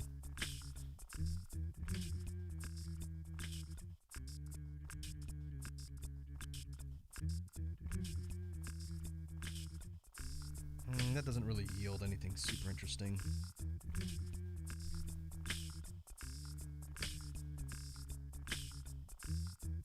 Oh, here's flanger. We haven't really used flanger a whole lot.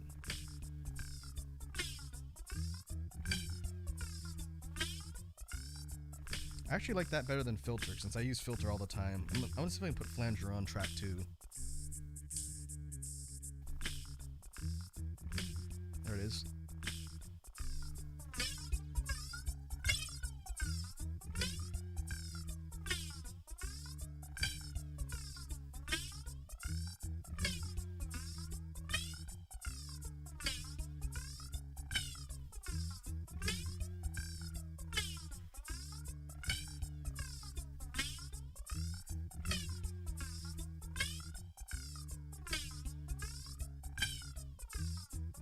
The rate might be a little high.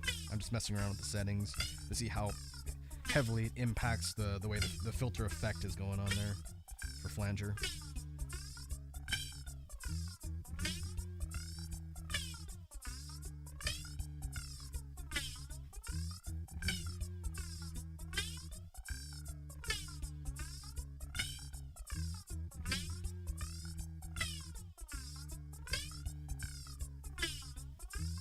This is resonance.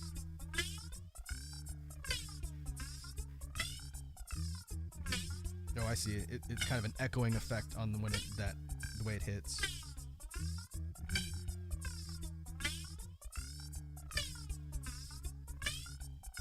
Step rate.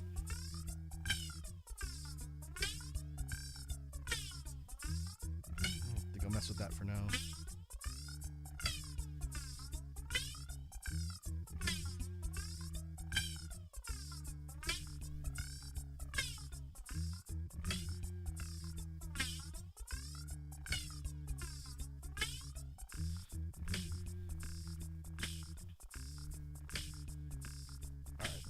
Stop the tracks for a sec.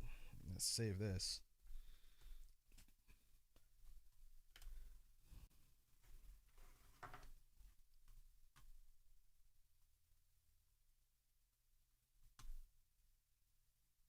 Yeah, I think what we have here is pretty functional. I do want to fix the bass line.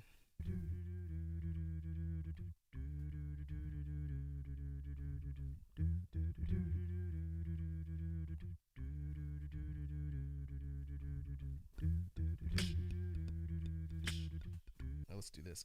I just saved what I was doing, so I'm gonna try and re-record the bass line. If I can get it in time using the same notes and rhythm that's in there before, then I think this whole thing is gonna be essentially done. So let me see. I'm gonna turn guitar to bass back on and try and get that recorded.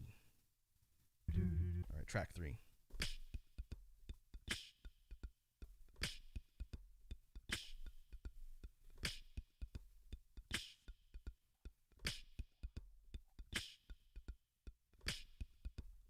Let's see about here.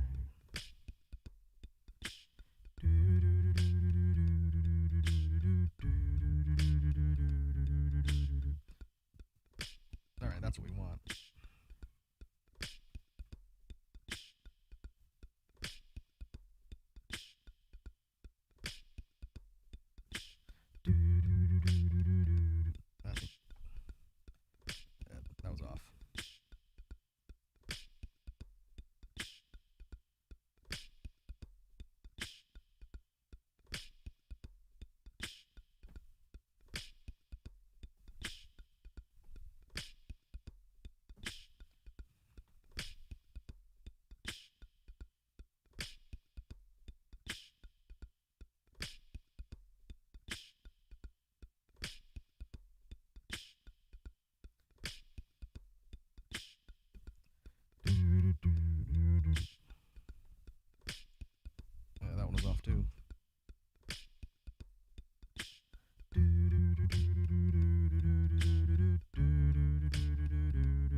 All right, I had to overdub it, but I think I got it fixed.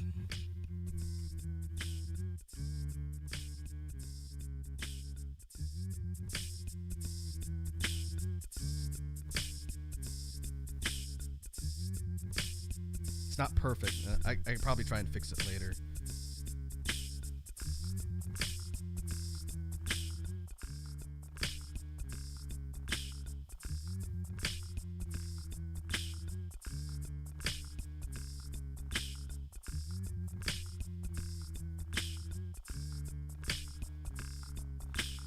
Let me mess around with the mix levels here.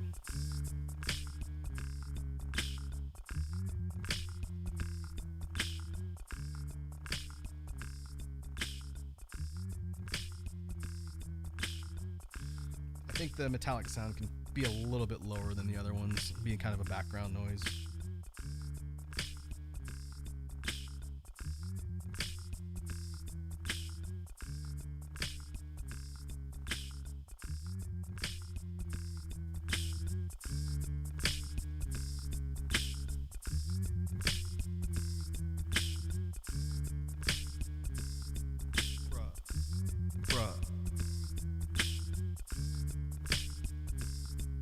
Bruh.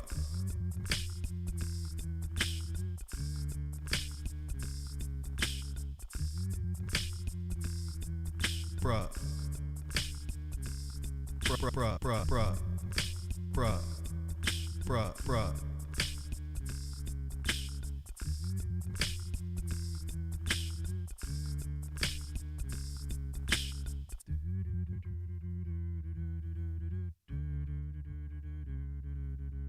Bruh. Alright, let's save that.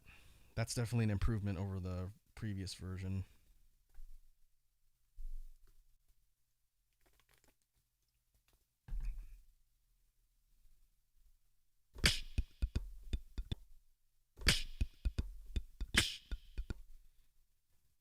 Alright, I'm going to go back to running through just the structure of how I would record the beat for the actual BGM.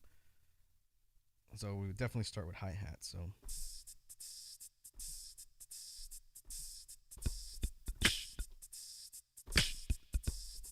okay, I had to time it so that the rest of the percussion line comes in after the last hit of the hi-hats, like so.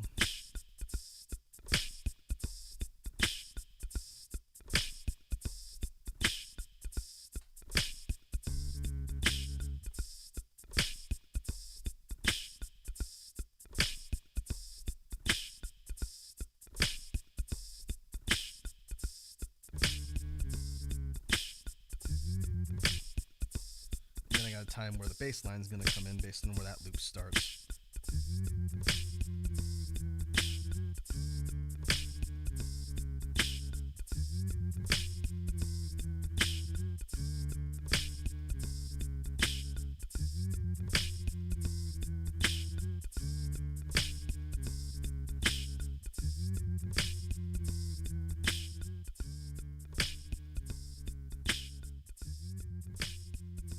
I can see that it's peaking a little bit there. I'm going to drop the percussion line down a bit.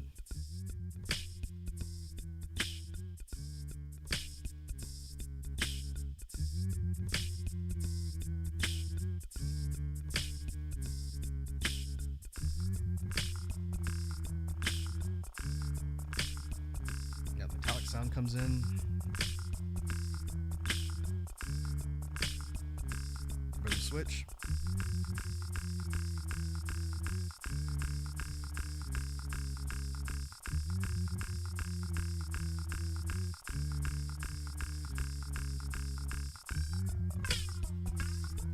Second repeat of the main rhythm with flanger effect on now.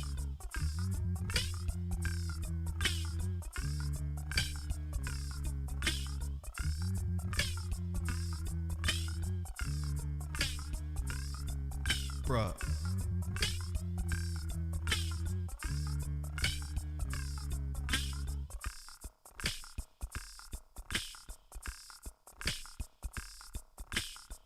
We cut out the bass line for a couple measures. Bring it back.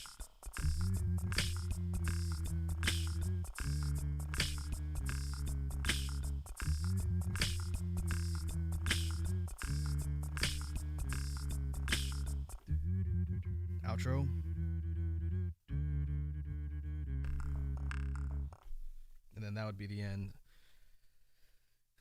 So depending on what makes the most sense as far as how I want that to repeat, I could do just a run through like what we just did, and then just have the whole thing repeat for like a 2 repeat total, and probably be about 3 or so minutes. I think that could work.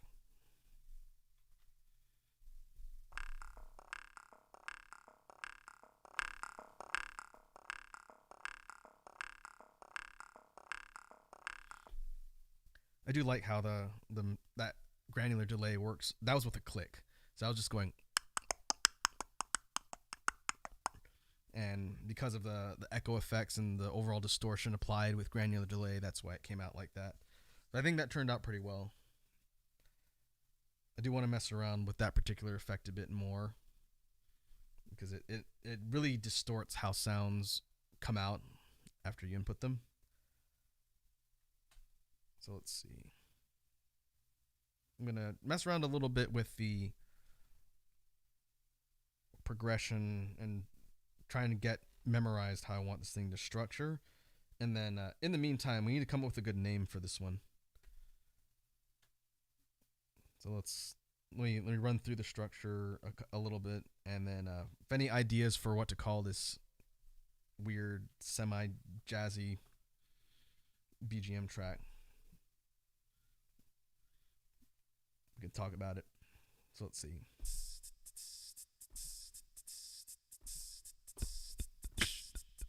Okay.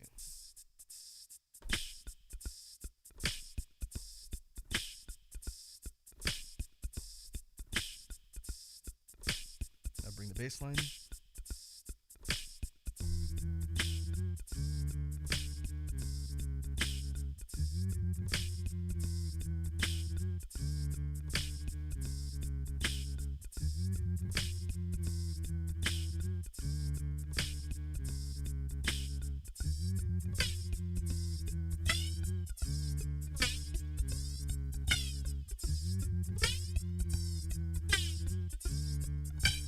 Bring the metallic sound.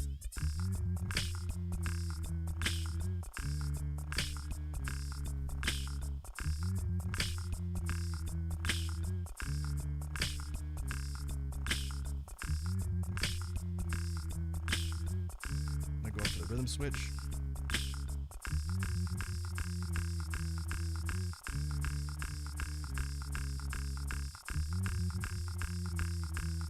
Now I switch it back, bring in the flanger.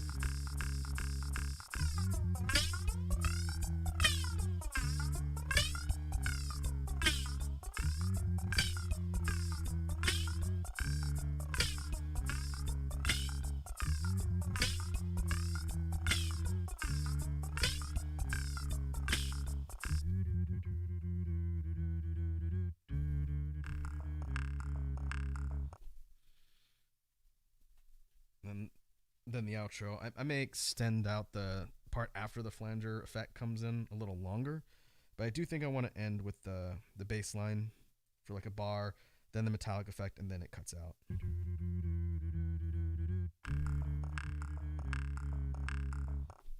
Like that.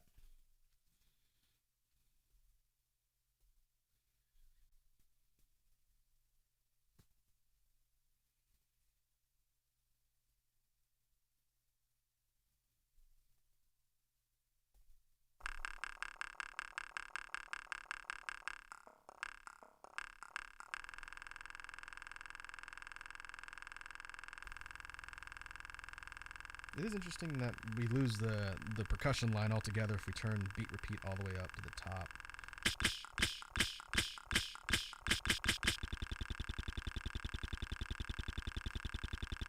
I think it's because there's too many notes, so if you're getting it past 3/4, if it's 30-second notes or whatever that is, any faster than that, then it just goes away altogether because it's too fast.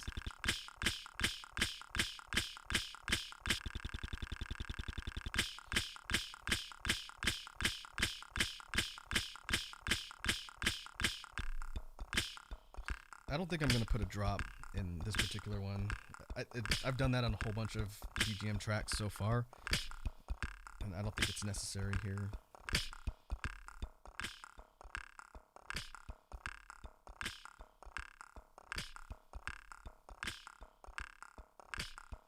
scatter does on this one.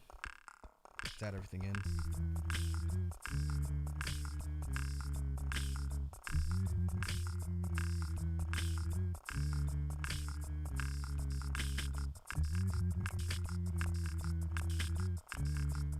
Well, that definitely scatters it.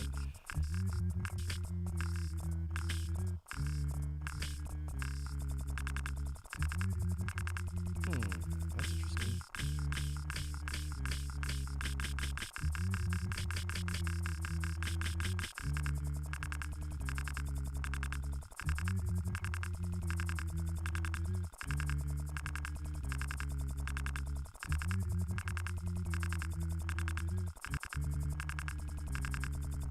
This is what happens if I take that scatter pattern 4, and put it at max speed and apply it to all tracks.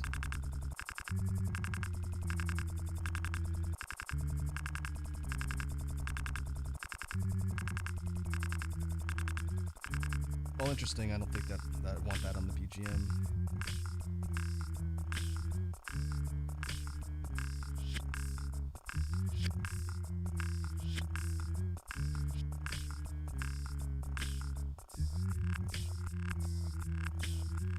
This is using reverse, which I don't usually use for the individual track effects.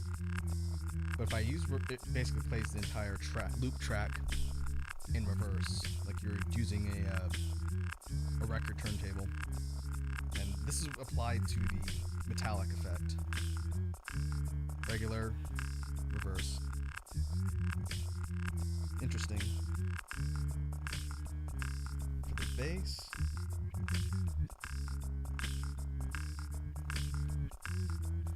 the bass gets really funky when it's reversed. It's basically inverting everything.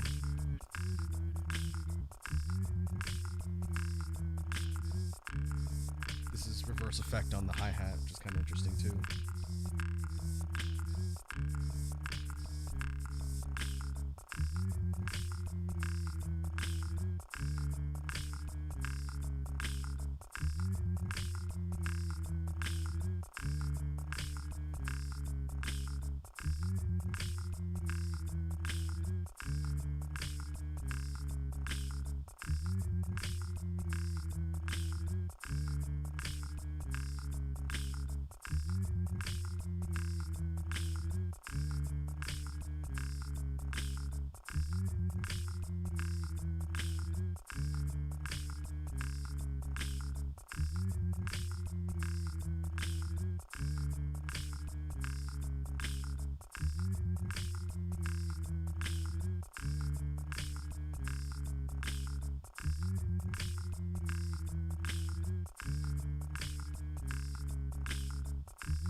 All right.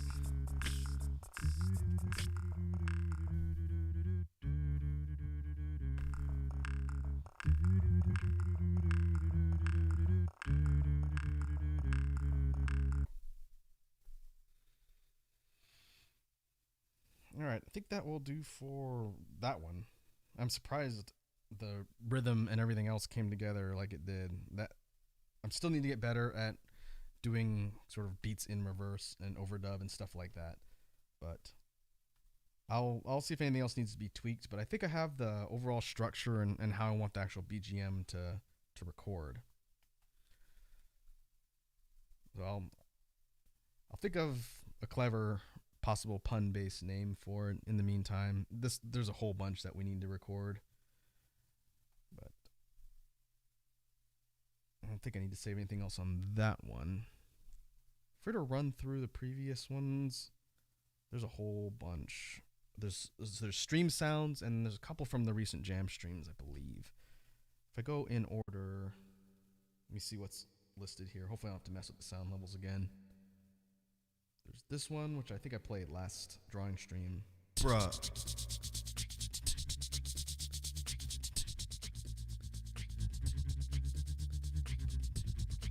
Yeah, I'm gonna have to redo sound balance on all these when I record them, but that's okay.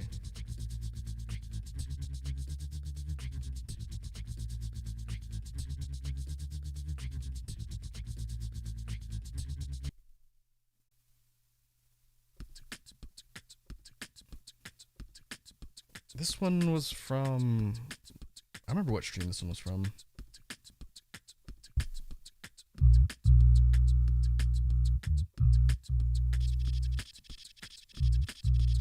Oh, this one.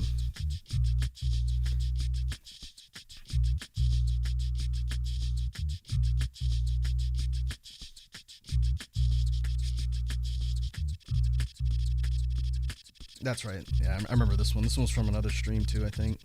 This wasn't from a jam stream.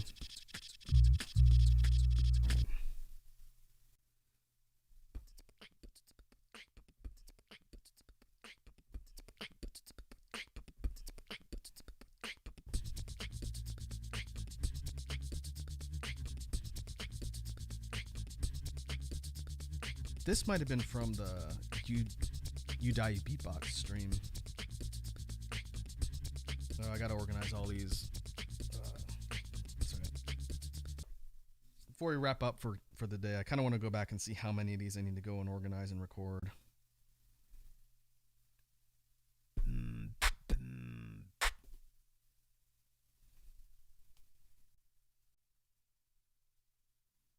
I think there's a couple more. There's some other stuff in here that I don't want to show off at the moment, so I will go back and organize all that stuff later. Let's see. All right, 43. Track 43 is the one we just did.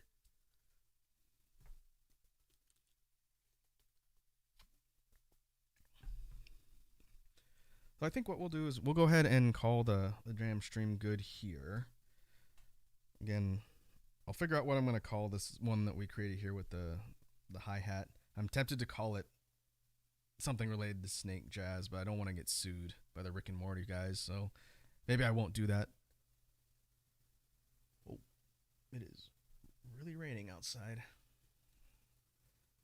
Hopefully that doesn't pick up on the mic. But I think this particular jam session was pretty productive. I do like the idea of structured practice sessions. And for beatbox related content, I've mentioned it before on stream. I was sort of polling to get people's opinion. I do like the idea of recording and uploading shorts with just some real quick beatbox patterns and routines. So I will think about that some more as the weeks go on. My priority is going to be getting the BGM tracks recorded. And actually, first priority will be getting the Bandcamp stuff finished, and then the rest of the stuff uploaded and recorded. So that'll be coming. I know I keep saying that every week, but I am working on it. But that being said, once again, thanks to all the folks that stopped by and hung out on today's jam stream. We will be doing another one soon. I don't know if I'm going to schedule one next week. I have to take a look and figure out what I'm working on. But the updated stream schedule for the week will go up on Twitter tomorrow, once I figure out what days I'm streaming. And we'll just sort of proceed from there. So, once again, thanks for hanging out, and I will catch you guys later. Have a good afternoon.